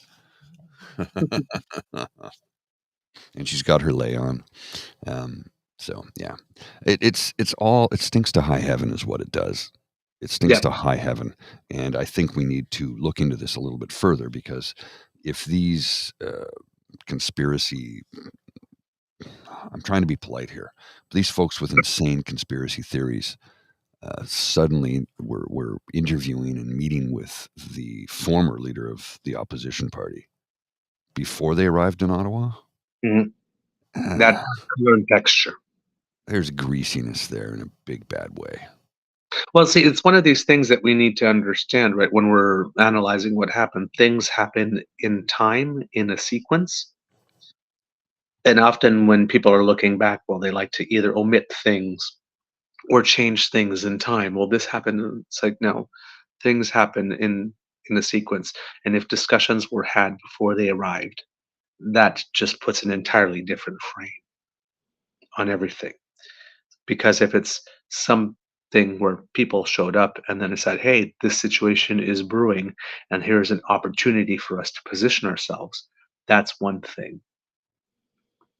These thing is coming and we want in on it, so let's make some time and space for these people before they arrive so we can coordinate our strategies.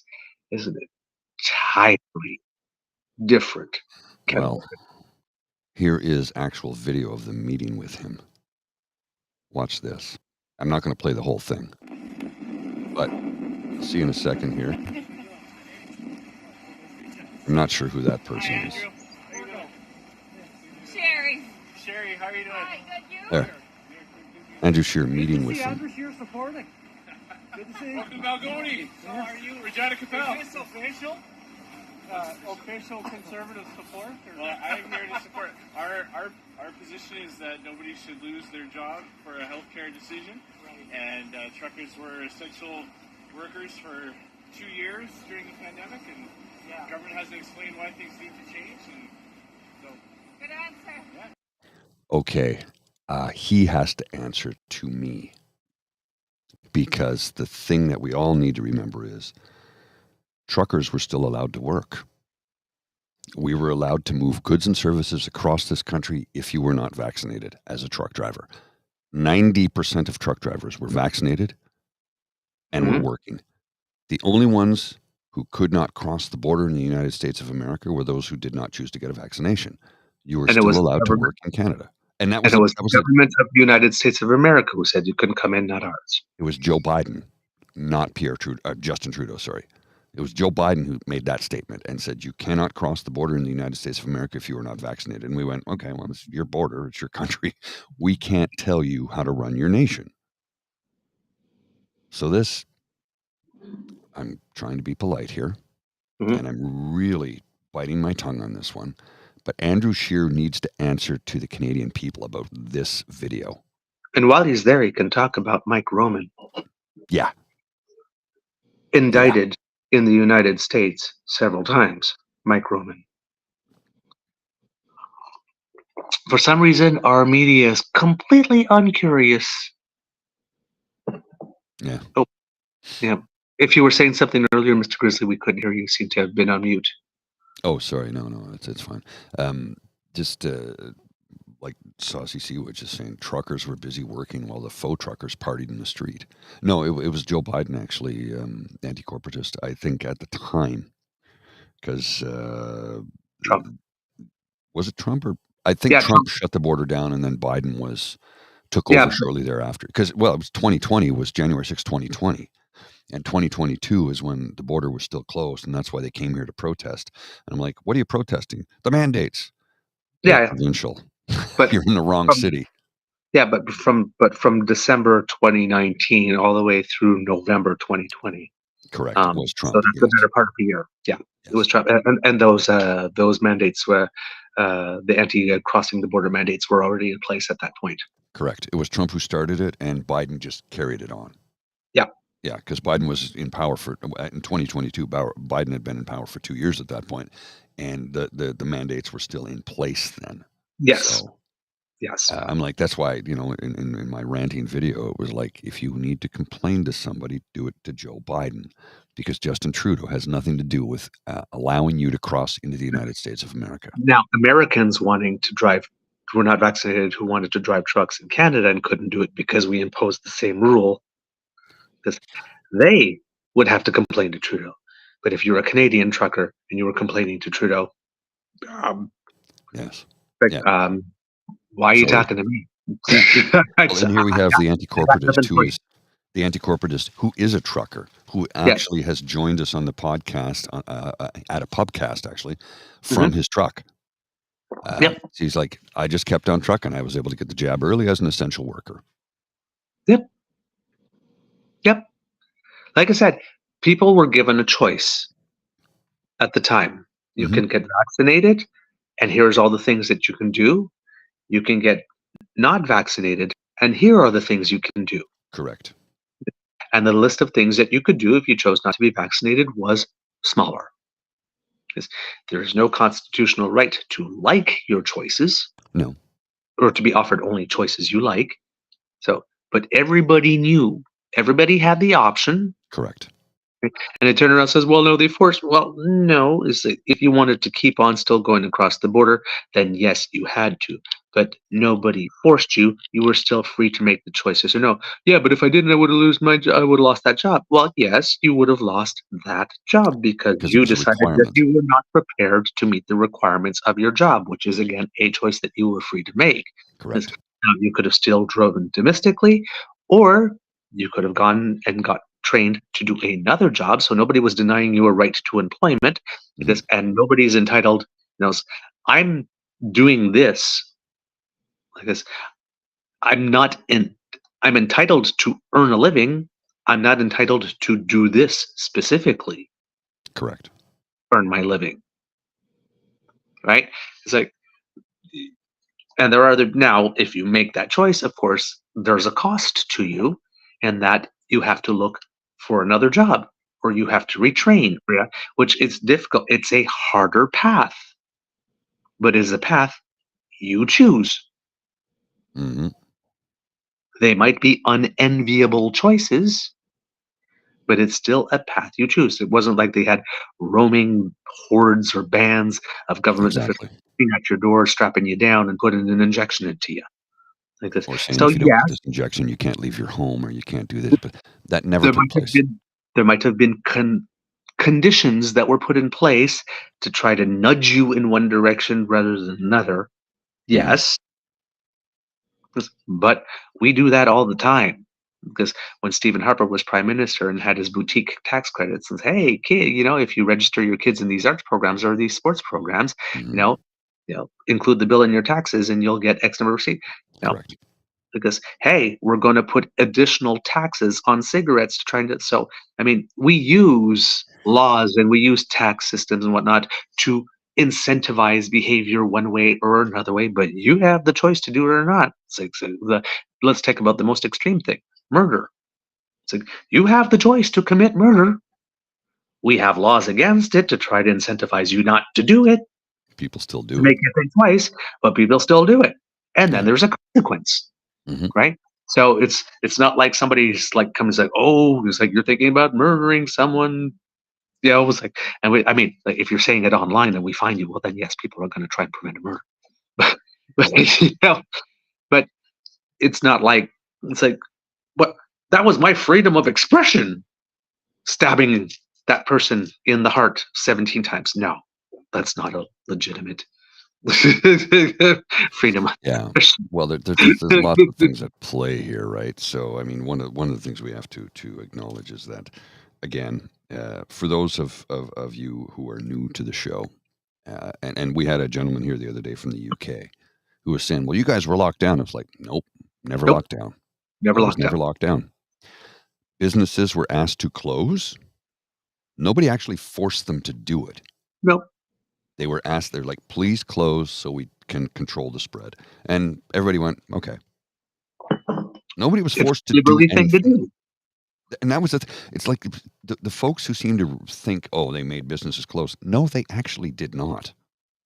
They were saying, we need you to close to control the spread. We don't want to have our hospitals overrun and people dying unnecessarily because of blah, blah, blah, blah. And that is what took place. Sued by their employees for creating an unsafe work environment. Correct. Right? So that is what took place. And there are many folks who seem to think, well, no, didn't you? No, we were never locked down. Never. I was allowed to come and go as I chose. We had nothing like China, China or Italy, right? Nothing. Like the worst that happened, the absolute worst was in Quebec. They had a curfew. Yes. For a while. But that was the closest to any type of lockdown. And that was only in Quebec. That didn't happen in any other part of Canada. And I do remember there was because, you know, I can see Quebec from my rooftop, okay? Because it's lighter. It's across the river from where I live. Right. And here's the thing. There was a woman who decided they were like, you can go out and walk your dog, but otherwise you need to stay in during their curfew. And there was a woman who was got ticketed. I don't think she was arrested. I think she was ticketed because she put a collar on her husband and took him for a walk. Oh, jeez. Yeah, and she got ticketed for it. She wasn't arrested, but she did get a ticket for that. She goes, "What? I'm walking my dog. He's a dog. I'm walking him." They're like, "No, you're out past curfew. Get back in your house." She did get a ticket for it. I remember when that happened, and I went, well, "Clever attempt. Clever attempt." Yeah. But no. Points for creativity, but no. And once again from Saucy Sea Witch, just a brilliant statement on her part. "I'm not sure why being civilized and trying to help protect other people was such a problem. It's been ridiculous. Entitled, spoiled people who haven't been properly disciplined were on full display." Yep. I'm like, yeah.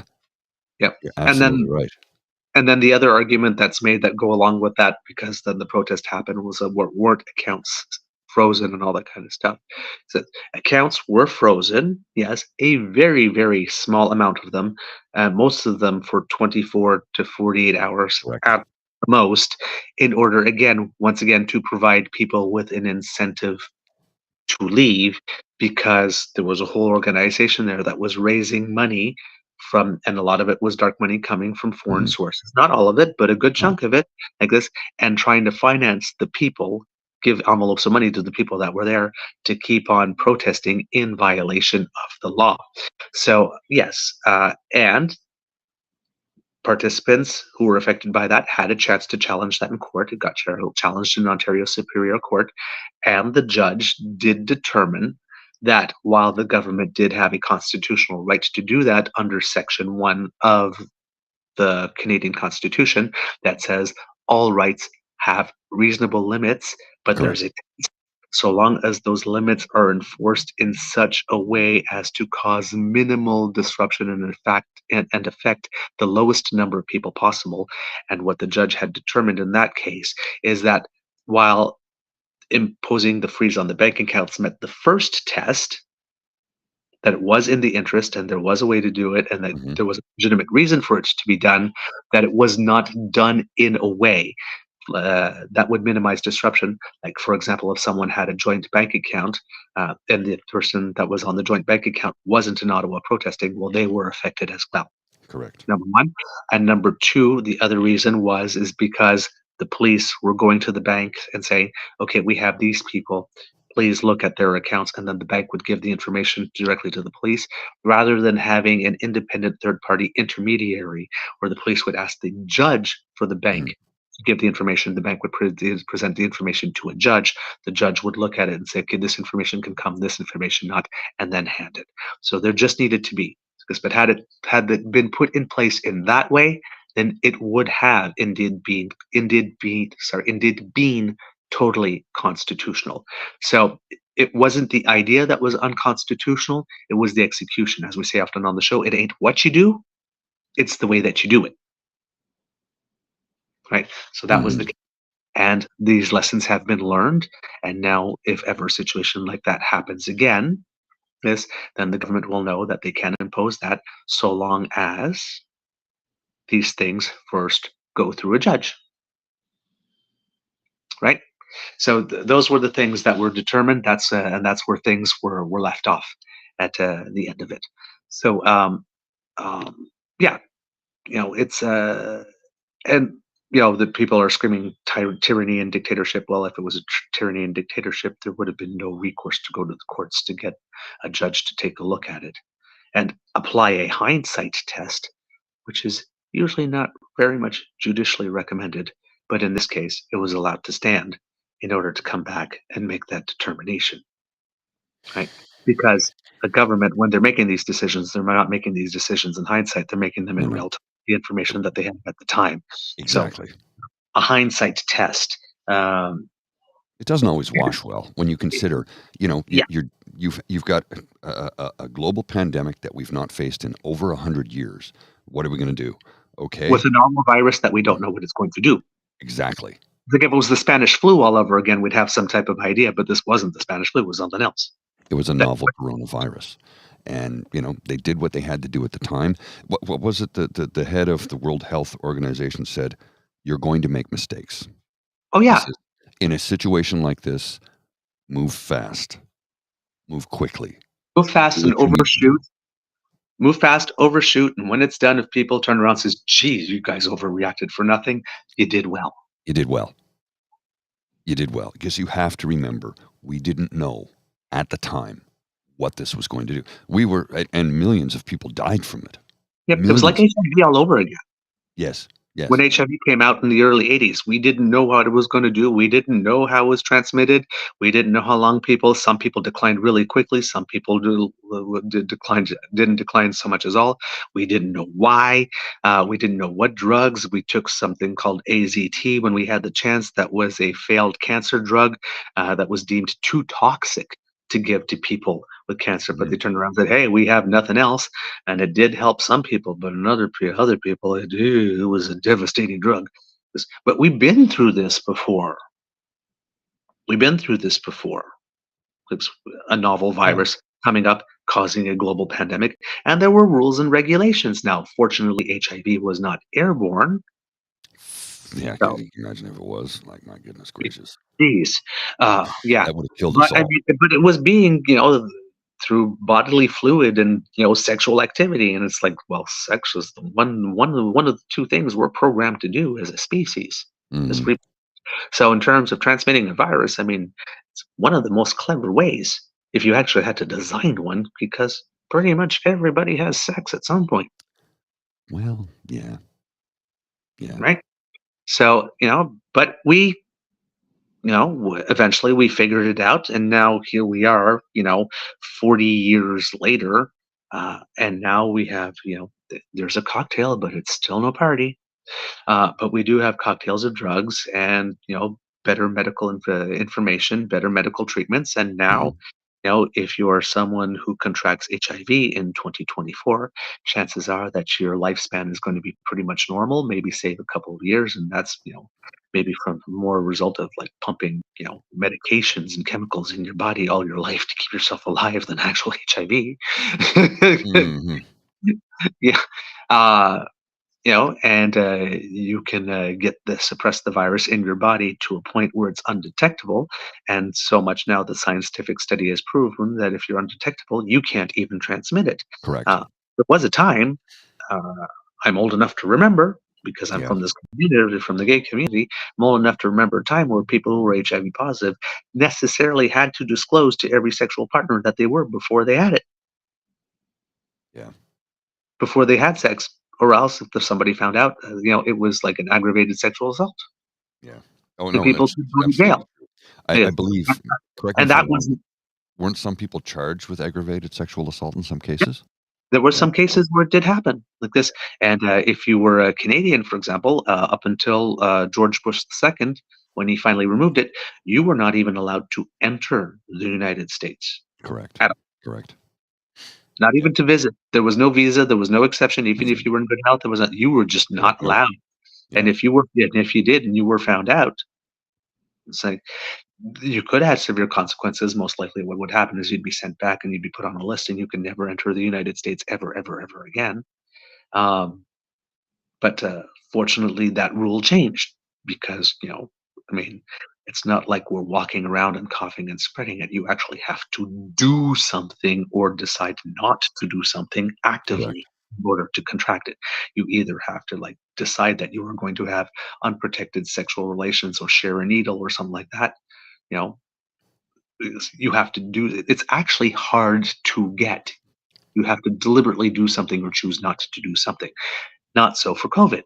No, that was airborne. And we all breathe, and we can't help but breathe. I've tried holding my breath. After about 60 seconds, I'm gasping for air. So it was an entirely different beast. Yes, but we did learn stuff from the 80s, the HIV epidemic, and how how viruses and novel viruses spread and all that kind of stuff, and what happens. And back then we took some drastic measures, just like this time we took some drastic measures. It's just that because HIV was harder to spread, harder to contract, and the incubation period was much longer. And fortunately, it didn't affect as many people as COVID did, and unfortunately, for most people contracted it later because HIV first affected people who didn't matter. So people, migrant workers, that's right. Depending where you were in the world, it was different people. Sex trade workers, injection drug users, peoples from certain communities, ethnically or whatnot, that all people already look down their noses on or already considered filthy or dirty. The good, decent people of the world needed not to worry about it because it was only affecting those people until the population jumped. Okay, so I'm going to answer a question here in the chat because I don't know if you can see the chat. Forrest Savage is asking, he'd like to know who we are, our credentials. He says, I genuinely think you guys are really smart. I'm like, okay. Well, to begin with, sir, I am a working class stiff who just happens to be gifted with a very deep voice, and I'm pretty good at voice acting. But that's it. I've worked in IT, telecom for 30 plus years. I'm old and crusty and broken, but I read nonstop all the time. I'm always trying to get more information about every subject I can devour. Whereas Mr. Beaver, well, he can tell you about himself. Yes. Jack of several trades, but my formal training education-wise is in communications, and worked for several years as a political communication strategist. I've been a political junkie since I was 10. So yeah, I'm one of those weird freaks with a mind that is almost like a filing cabinet that I file things and say, hey, didn't this thing happen 3 years ago? And I can go back and retrieve it. But strategic political communications is kind of my thing. And we're in the fourth season of this show, which is based on a blog, a political blog that I'd been running that was strictly written for 10 years before that. So in terms of doing this particular type of work, I'm now close to my 14th or 15th of doing this. So there's a lot of data in the data banks there. In my case, I'm just an individual who is greatly concerned about the political situation in all of North America, not just Canada, but also when Trump first came to power, I went, oh shit. And this isn't good. And then on the other front, back in the day, I was a very, very, very good debater. Was named to the national team. I'm a master debater. Yes, in my last year of high school. So making arguments that don't require ad hominem or don't require logical Right. fallacies or sophistry or that type of stuff. It's kind of my jam.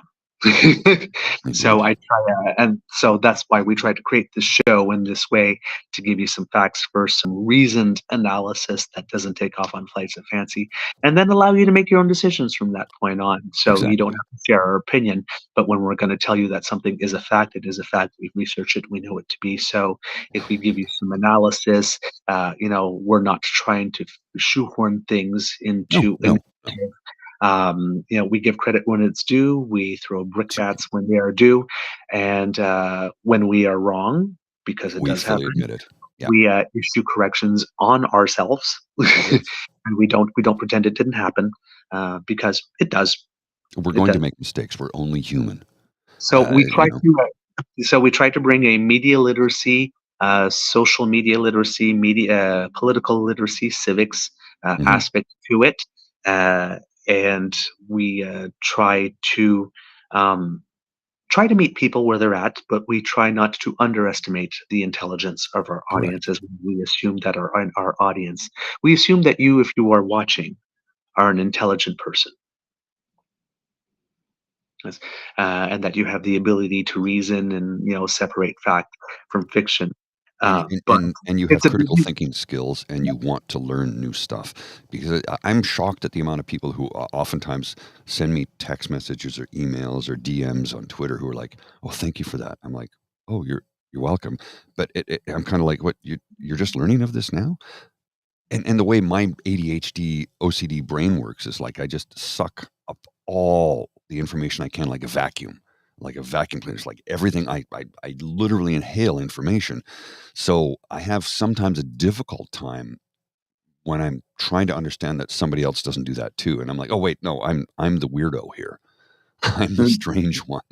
I'm the one with the bizarre thought processes. So I oftentimes, when I get a compliment or a critique or whatever the case may be, I'm like, oh, yeah, thanks.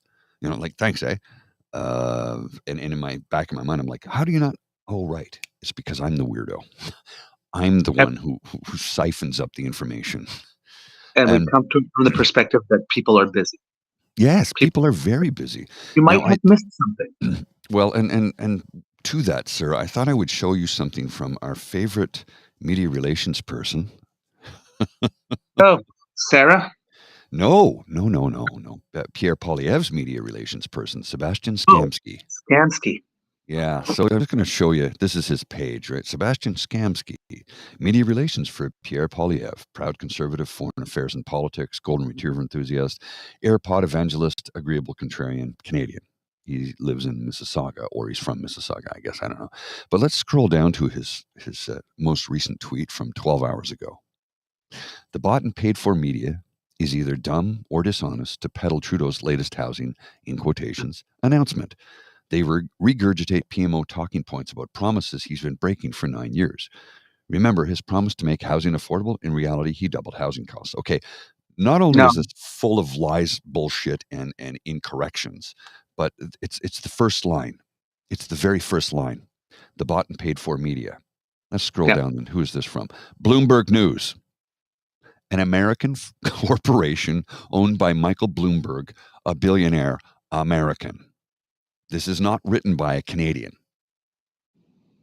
yeah. So this clown, who is the media relations guy for Pierre Poilievre, is accusing Michael Bloomberg of being Canadian and bought and paid for by Justin Trudeau. Yeah. I can't make this shit up. Also, I can't housing is a make it up. provincial priority. Also, housing is a provincial responsibility, and the Correct. Prime Minister of Canada had to step in when our premiers, who are the actual problem, decided that they were going to abdicate the responsibility for doing their own job. Yeah. Well, Yeah. it's like, remember his promise to make housing more affordable? In reality, he doubled housing costs. Okay. How many times do I have to say this so people will understand it? I don't care who the Prime Minister of Canada is when it comes to housing costs. They have nothing to do with the price of housing, period. Mhm. Never have, never will. No Prime Minister in history controls the price of housing. It's a free market economy when it comes to that. That's it. You don't like it? Oh, double Capitalism the at work. price. No, he didn't. No prime minister has ever had the power to control the price of housing in history of this nation. If you think they do, I have some beautiful oceanfront property in northern Saskatchewan. I'll sell you for a really good price. Yep. I mean, That's just all it is. But that's the example that we mentioned when we're talking about the Holocaust Day and all of that type of stuff. Mhm. Oops, Mr. Grizzly, you were talking and your sound went off again. Oh, sorry. I think I just turned my head there. Don't worry about it. It's good. It's good. Okay. Or either you're on a time delay on my screen, one or the other. I think that's the case. Yeah.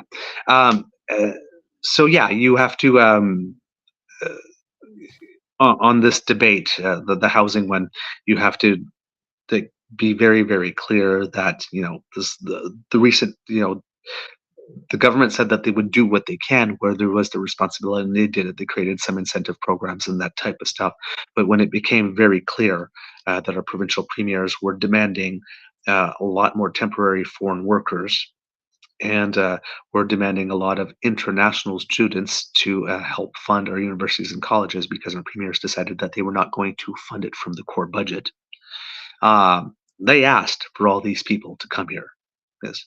The only exception is Quebec, who's got more than half of the asylum seekers as well.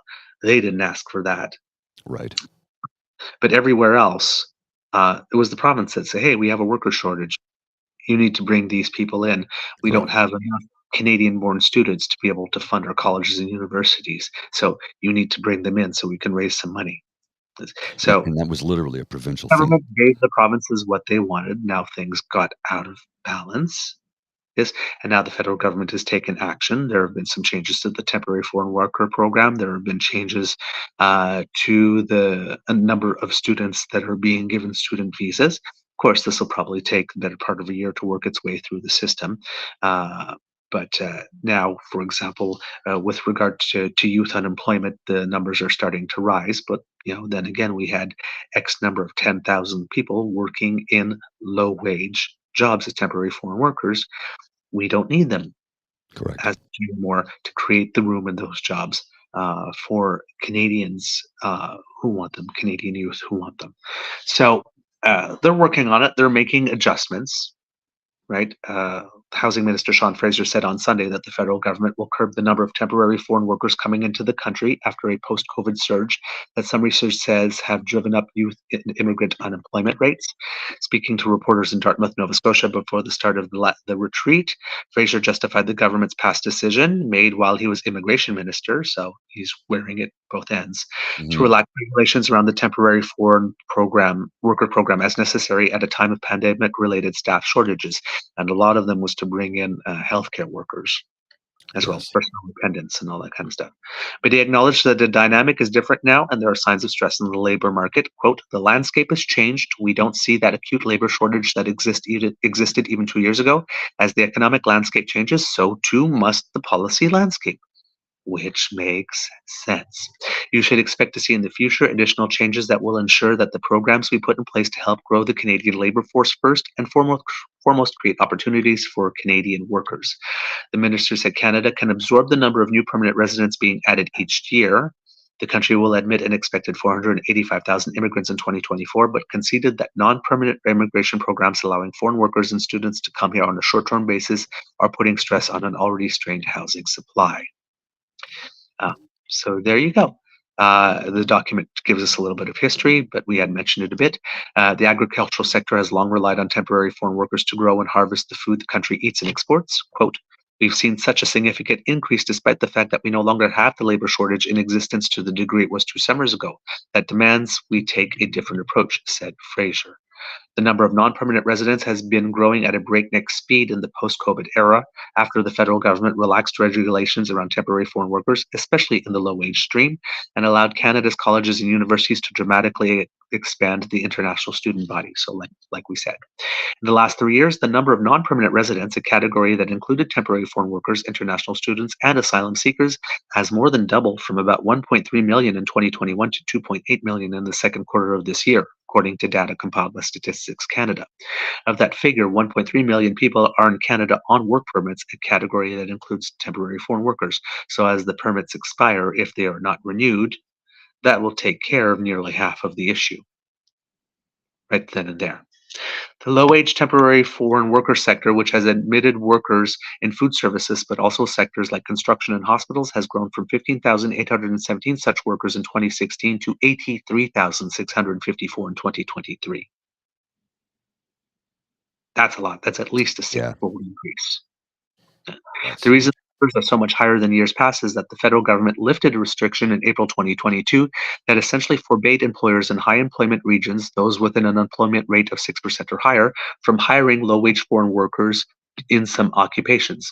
Ottawa also increased the proportion of low-wage temporary foreign workers a company could employ from 10% to 20%, with a higher 30% limit for some industries like accommodations and food services. In March, the 30% limit was again reduced to 20%. As a result of the more lax regulations, there's been an uptick in businesses like Tim Hortons and convenience store chains bringing in workers from abroad to fill supposed labor shortages, even in areas where the unemployment rate among locals is high. There's also been an increase in foreign workers getting entry-level office jobs. A recent United Nations report dubbed Canada's Temporary Foreign Workers Program, in which foreign workers are linked to a specific program for a set period of time, a breeding ground for modern slavery, and yeah, nobody yes. According to the Bank of Canada's recent monetary report, the newcomer or immigrant unemployment rate now stands at 11.6%, well above the overall unemployment rate of 6.4% that was recorded in June. Quote, the softening of the labor force market has made it even harder for newcomers to find a job and be attached to the labor force, said the bank. Notably, the unemployment rate of immigrant and Canadian-born Black people is 11.9%, according to Statistics Canada. For youths, which include people between the ages of 15 and 24, the rate is higher at 13.5%, the highest it's been in a decade. Young Canadian workers are having an exceptionally tough summer, said Mike Moffat, the Senior Director of Policy at the Smart Prosperity Institute, a think tank based at the University of Ottawa. He pointed to Canada's labour force survey, which shows that the number of young people between 15 and 19 who worked last month was the second lowest on record, only slightly ahead of the pandemic lockdown year of 2020. Outside of 2020, when we were in lockdown, 2024 has been the worst year on record for teenagers to get a summer job, whether as a cashier or at a convenience store or selling ice cream, Moffat said in a recent post on the issue. Despite the challenges teenagers are currently having in the job market, the number of temporary foreign workers approved for those same positions has never been higher. And here I will make the note that even though Mike Moffat is using the word lockdown, we did not have a lockdown. We had a shelter at home directive. Correct.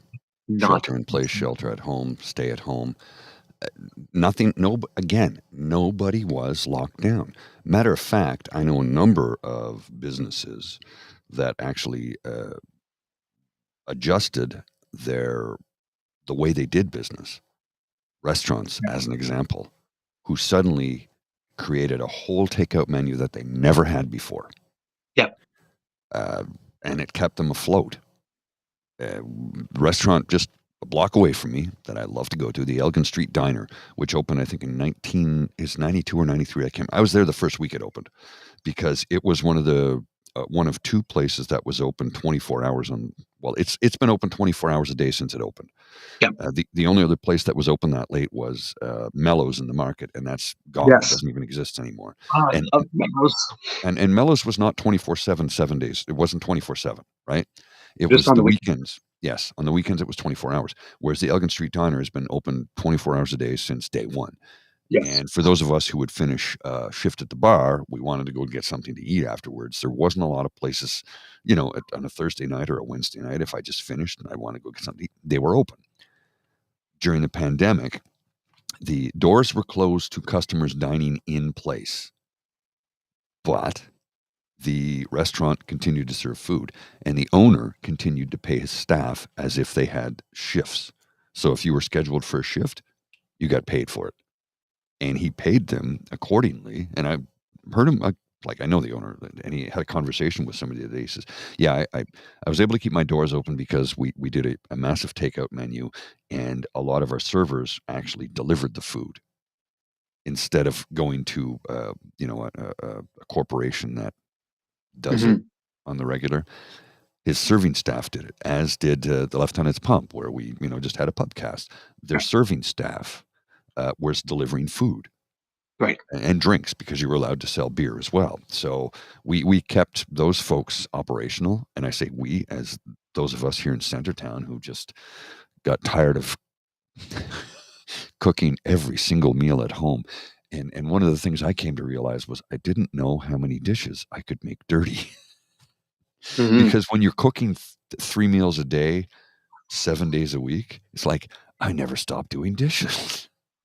I know I'm not the only person who came to that realization, because when you are at work, you eat lunch at work, whether you prepared it yourself or you purchase it or whatever the case may be. But when you're at home all the time, and myself, breakfast is a rare thing. It's like, this is usually my breakfast, coffee, right? Mhm. But when I was home, I go, well, I'll just have some toast and maybe some eggs, and how about some pancakes, and I did put on weight during Yeah. COVID. The first business shutdown, the 2 Yeah. months I was home. Everybody says, was asking me if I put on. put on COVID-19. This was more like a COVID-26. Well, I did put on 20 pounds, which I had for nothing to me, do but cook and eat. that's an extreme. Like, I can't put weight on, but when I was literally, there was nothing I could do. And they're like, well, you can stay in your bubbles. And so I'd go for a walk around the neighborhood. Then we started hanging out on my buddy's porch. He had literally, there's normally three Muskoka chairs and then somebody else. But during that time, there was like literally one in each corner, 2 chairs, and we'd sit out in the front yard.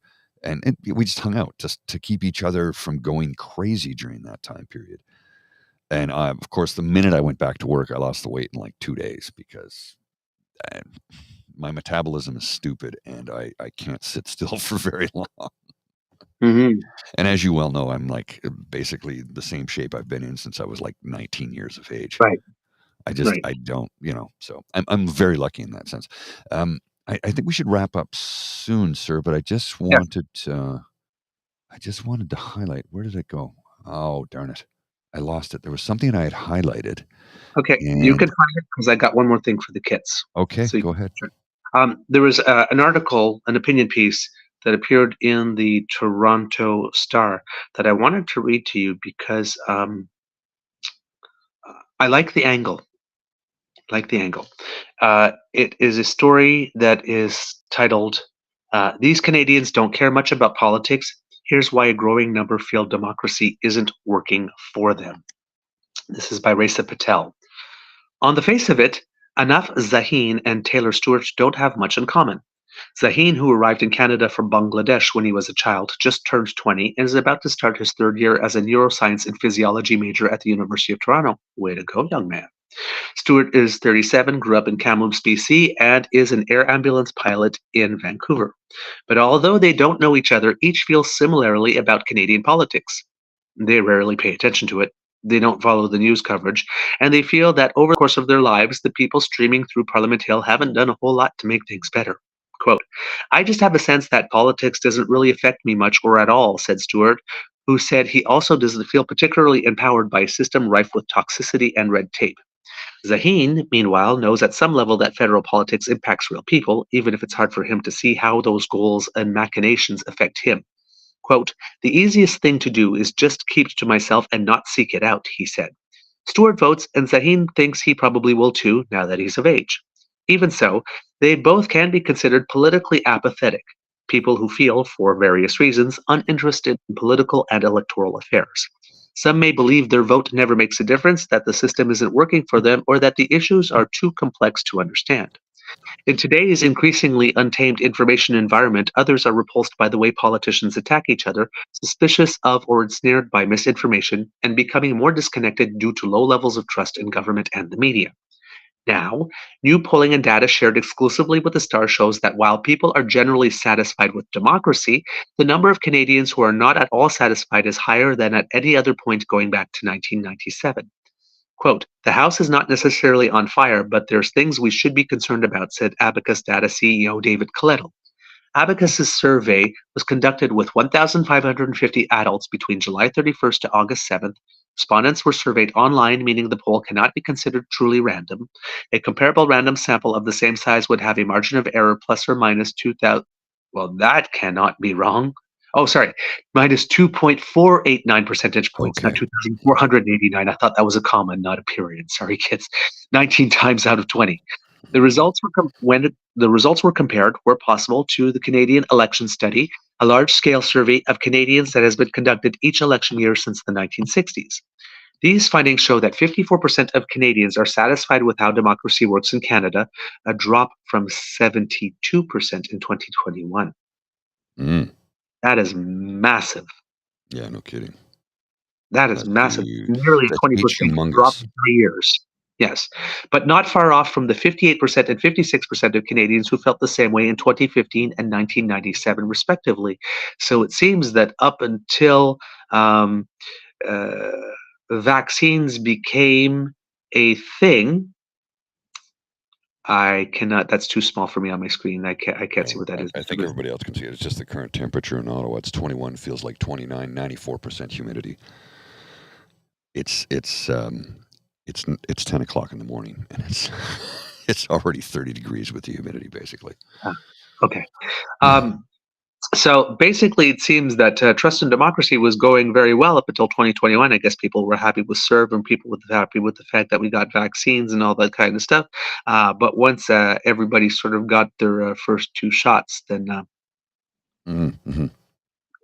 people turned, okay, like let's go back to life as usual. I've got my 2 shots, and well, Yeah. there's no such thing as life as usual after a pandemic. It's a different life. It's just a different life. Interest in politics has also increased since the 90s. 30% of Canadians said they were interested in political matters during the 1997 election. Those numbers haven't declined, with 56% of Canadians expressing interest during the 2021 race, and 57% of Canadians saying the same during the Abacus survey. That is good. More Canadians interested in politics is good. Now, why are more Canadians interested in politics? Is it the convoy crowd? Maybe. I think so. Right? Don't know. This survey doesn't seem to have dug deep in the numbers to get that. Mm-hmm. Those are optimistic findings, Coletto said, given the prevailing opinion among the political set that everything seems to be, quote, falling apart. Nevertheless, most respondents, regardless of age, gender, party affiliation, or voting history, felt that the government doesn't care what people like me think. That is not good. 68% agreed with that statement compared to 27% of respondents who disagreed. 58% of those surveyed felt like people like them had no say in what the government does, compared to 38% who disagreed. Respondents had more split opinions on whether they struggled to discern what political information they were consuming was real and true or fake and untrue. And most disagreed that all federal parties were too similar to offer a real choice to voters. That's a good thing. 41% of respondents said they weren't satisfied with the way democracy works, compared to 26% in 2021, 34% in 2015, and 40% in 1997. The size of the group who are not at all satisfied is worrying. I mean, that is millions of people, Coletto said. While 67% of people said they would definitely vote in the next election, 18% of respondents said that they may not vote, probably wouldn't vote, or definitely wouldn't cast a ballot. The most popular reason among that group at 32% was a belief that their vote wouldn't change a thing. Quote, people don't always see politics as the best way to make a difference, said Nate Erskine-Smith, who has been a Liberal MP since 2015, but won't be seeking re-election in his Toronto riding. Quote, I think it is incumbent on people like me and elected officials and those who care deeply about making a difference in politics to make the case to show people that everything in our lives is touched by politics, he added. Erskine-Smith said that while he doesn't think interest levels have materially changed over the nearly 10 years he's been in office, people do tire of incumbent governments, and he's witnessed a coarseness to the online discourse that didn't exist in 2015. That's one of the social forces Angus Bridgman, the director of McGill University and the University of Toronto's Media Ecosystem Observatory, focuses on in his research. Quote, I don't think in 100 years, when we look back on social media in the early 21st century, people will say that enriched democracy or democratic life and political participation, Bridgman said, of the explosive technology that, in its beginnings, had the opposite effect of boosting civic engagement among disenfranchised groups. Last December, researchers at the Media Ecosystem Observatory published a report based on a survey and social media data that found Canadians do not regularly consume political news, generally have low and decreasing levels of political knowledge, and have poor awareness of important political figures in Canada and the United States, which is one of the So reasons we show. who relies upon that exclusively as their uh, platform, if you will? The The Conservative leader Party. of the loyal leader of the opposition, or leader of the loyal opposition, I should say, Pierre Poilievre, and Yes, the Conservative Party of Canada, the Reform Party, they which is love the low information voter. they love the low information voter. They want, what did Trump say? I love the uneducated. Right. Because they don't know. They don't know what's going on. And the reason we have a program is to inform as many Canadians as we possibly can. And not just Canadians. I mean, because we talk about other things around the world as well. So it's like, join the damn fam, and you're going to learn stuff. You're going to learn a lot about Canada if you're from another part of the world, for sure. You're going to learn a lot about our political system and how things operate here. But we will discuss things on an international level when we need to. Indeed. Researchers observed a significant decrease in political knowledge over the last 5 years and an increase in the use of social media for news content, and noted that those who use social media for news tend to be less trusting of traditional media and are less likely to participate in politics. Quote, political news is out there, but it's not consumed by the vast majority of Canadians. They're just not actively seeking it out. Sahin, for example, does not follow any mainstream sources of political news on social media, but said he regularly comes across entertainment accounts which tend to distort or fabricate political content. While he was able to list the major federal political parties and their leaders, he was unsure whether the NDP's Jagmeet Singh was still at the helm of his party because he had come across some posts that erroneously claimed the leader had resigned. For Bridgman, this all distills down to one fundamental point. For those who believe democracy only survives on the basis of an informed population, that reality is withering away. Quote, if you do not have an informed population, then democratic elections don't work. Accountability and democratic politics don't work. None of it works. And you can have a political system that just glides by with a degree of corruption and insensitivity to population demands or desires, and that's fine, but it's not the type of democracy I want to have for Canada, or that I think we are capable of having, Bridgman said. And I completely and totally agree with that statement. It's also not the vision outgoing Timmins James Bay MP Charlie Angus has for the country. He says he's noticed a strange gap in political engagement, one that he thinks could be narrowed if Canadian politicians can successfully replicate the skyrocketing popularity of Democratic presidential nominee Kamala Harris in the United States. For now, Angus said he's picking up on plenty of insecurity on doorsteps from those who feel unsettled about the state of the world at a time when legitimate news sources are shuttering and political discourse is degenerating. Quote, people just don't want to be part of that. I don't blame them, said Angus, who pointed to Pierre Poilievre's Conservatives as one source of heated partisan rhetoric. The federal Conservatives would not offer up an MP to be interviewed for the story. Gee, I wonder why. But provided a statement from MP James Bazan, who said the notion that Canadians are feeling apathetic is, quote, ridiculous given their fervor for, quote, our message of hope because Trudeau has broken our country. People are coming to our rallies, so there's no problem.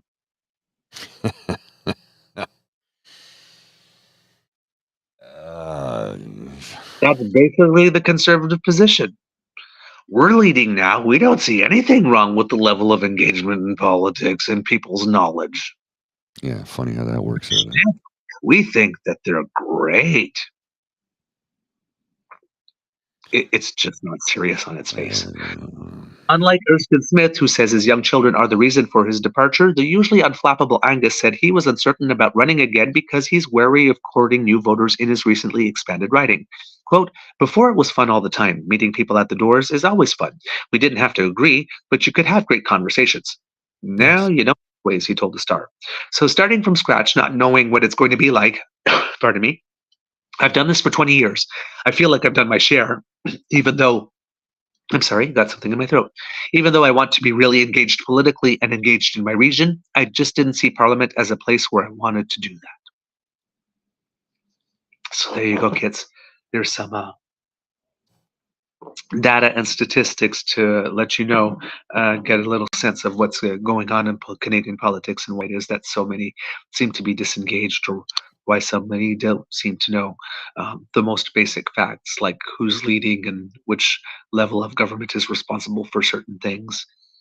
even whether certain leaders are still at the helm of their party. There you go. All right, Mr. Grizzly.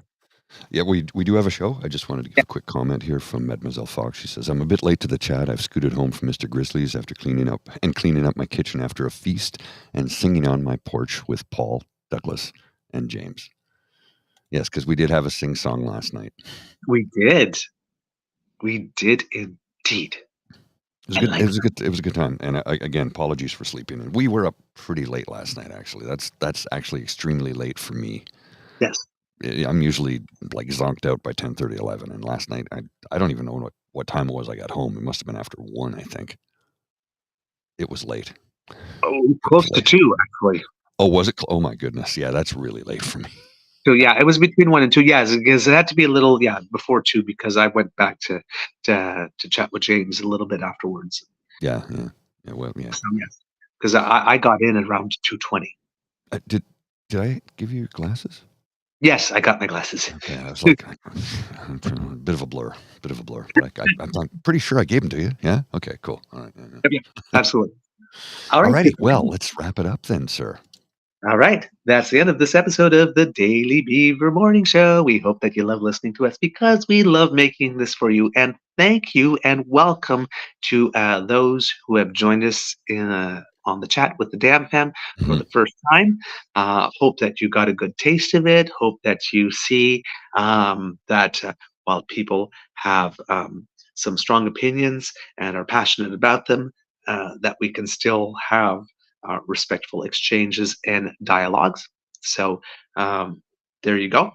Hopefully that will continue, and hopefully that you enjoyed it enough and that you found the content that we provide interesting and informative enough that you will want to come back.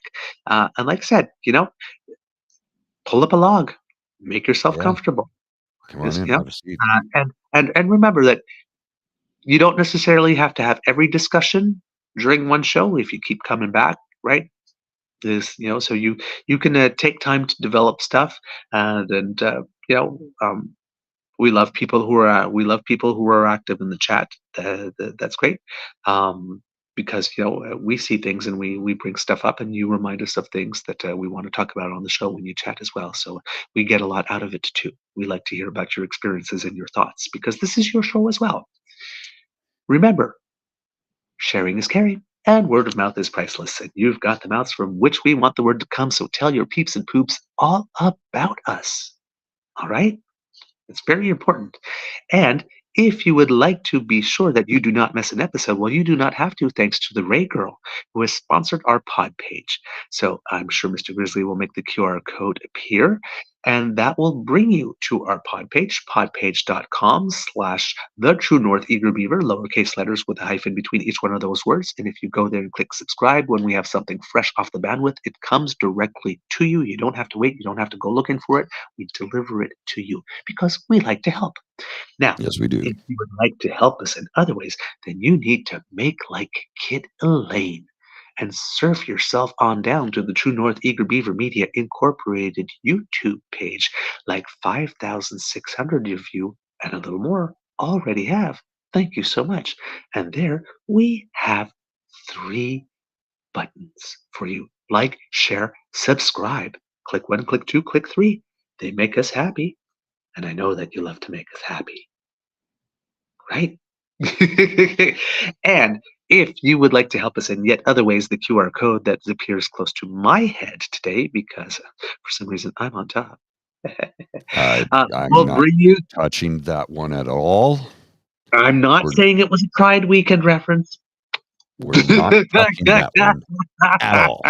I am no way. My bottom.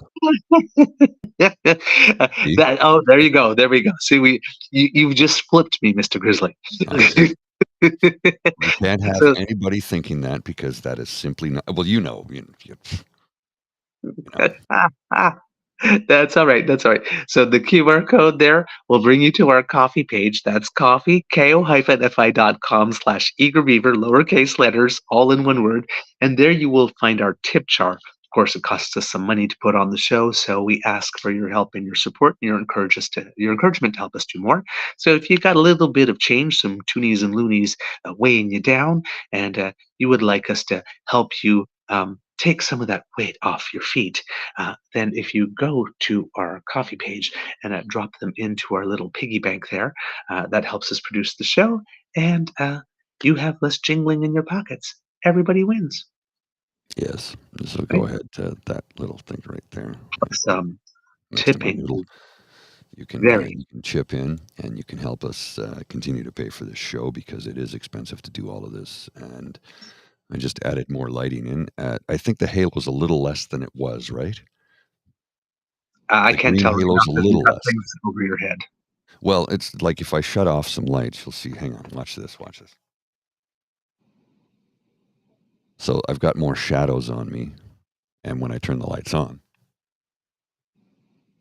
a little less shadowy. Mm. Mm, A lot of mhm, lights. mhm. There's 1, 2, 3, 4, 5, 6, 7, 8, 9, 10, 11 lights. I'm not kidding. 11 lights in the studio. Yep. Lots of things going on. So, yeah, Kits and Cubs. Yeah, if you support us there, we really do appreciate it. And of course, regularly, sorry, when you do, we do read we do our appreciation and give you a big shout out on the show. So, please, any help that you can give really means a lot to us. Now, if you're not able to support financially, please, that's Totally not a cool. problem. Because the gift of your attention and the gift of your participation, when you make comments in the chat, when you send us story ideas, that's what matters most to us. So we love to hear from you. Please write to us at truenortheagerbeaver@gmail.com, on our Twitter feed at TrueEager, our Facebook page, True North Eager Beaver, or right here if you're listening on our YouTube channel. There's a place for comments there. We read everything. Thank you so very much. Thank you so very much. Let's see what else. Because democracy is something that you do. By-elections coming in on September 16th. If you're in Toronto, Ward 15, please remember, plan your vote. Make sure, check the voter rolls to make sure that you're still registered. Volunteer with a candidate of your choice, or with your local electoral body, because we need people at the polling stations making sure that elections run smoothly. So get involved in some way. Democracy is something that you do. It's not a spectator sport. So put your body in the game. And who knows? Maybe even consider running for something, right? As some of our kids have. You might be the change that you are waiting for, right? Okay. From the Beaver Lodge, this is your eager beaver saying it could be a tough world out there, so please be kind to and gentle with yourself. Mr. Grizzly, do you have some words of wisdom, please? Yeah, get the rest when your body tells you you need it, because I clearly did this morning by sleeping until almost 8:30. Again, was up very late last night. Ooh, Abnormal for me to be up that late, and I'm very tired today as a result, but that's okay. Hey, we got an extra long show today. I only joined for like half of it, so thanks for hanging out, hanging in, and hanging on. all right. Mr. Grizzly, I think it might be time to cue the cock. You are listening to a True North Eager Beaver Media Incorporated podcast. The True North Eager Beaver podcasts are proudly brought to you by our founding sponsors, the Misfit Mysteries from Corvid Moon Publishing, your source for science fiction, fantasy, and cozy mysteries featuring a broad diversity of characters, CanadianTarot.com, their uniquely Canadian online eclectic tarot community, and the Peppermaster, hot pepper sauces made from farm-fresh ingredients to thrill your taste buds and expand your mind. We are grateful to the Crier Media Network for its support, Pete Jarvis for our artwork, and Paul Joseph Something for our opening and closing sequence music.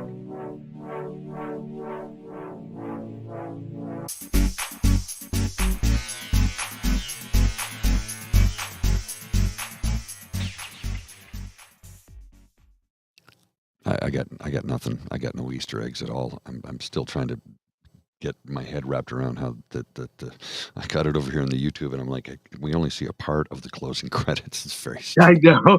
That's so weird. I'm like, what is going on? I don't like this. But it's the thing. Once you start, if if you go live in this, the only way to fix it is to end and restart. And I'm like, we're already here. Let's just keep rolling. We're already Not the end of the All world. right. Then I'll have a couple of little things. Canadians who make us proud. Some kudos to some tennis players. Carson Branstein, who won a tennis tournament, I believe, in Slovenia over the course of the weekend. Also, we've mentioned them a lot over the last few weeks, but Ariana Arsenault and Mia Kupres, who won the doubles titles in Granby and then got all the way to the semifinals at the Montreal 1000 tournament, also won the tournament in Saskatchewan. So they are doing really well for themselves, coming Totally. out of nowhere. So keep your eyes on them. Uh, they look like they're going to be a powerful doubles duo for the long run. Their singles ranking is still not there yet, but then again, I mean, the performance at the Montreal Masters 1000 was just absolutely out of this world. So and they still do play singles. Don't worry about that. They're definitely there. And then Kayla Cross also won I believe, the singles tournament in Saskatchewan, and it was an all Canada final there. Mm. So there you go. And I believe there was also a um, Pan American volleyball tournament for women, and Canada made it to the final against the United States, but lost in the final. So, but congratulations to our players there. And I believe that's all I have for the moment, I have Grizzly. one quick little take, and then I'm out. All right. I'm going to put this on this. And if you can't see Oh. it because it's kind of tiny, it's from Fat Girl Hedonist. That's her Twitter handle. She says, I don't know who needs to hear this, but I switched from buying coffee every day to making it at home 2 years ago, and I'm still not a millionaire. And the response is, I have studied the habits of millionaires. While it is a good step to save money by making coffee at home, have you considered supplementing your income by committing massive fraud? Oh, sorry. Kitland M has a gentle correction for me. It was the NORCICA Final Six for men, not women. Oh, okay. Canada won the silver medal. Sorry. Yes, the women, I believe, finished in fifth or sixth place in their tournament. Okie dokie. All right. We'll see you tomorrow.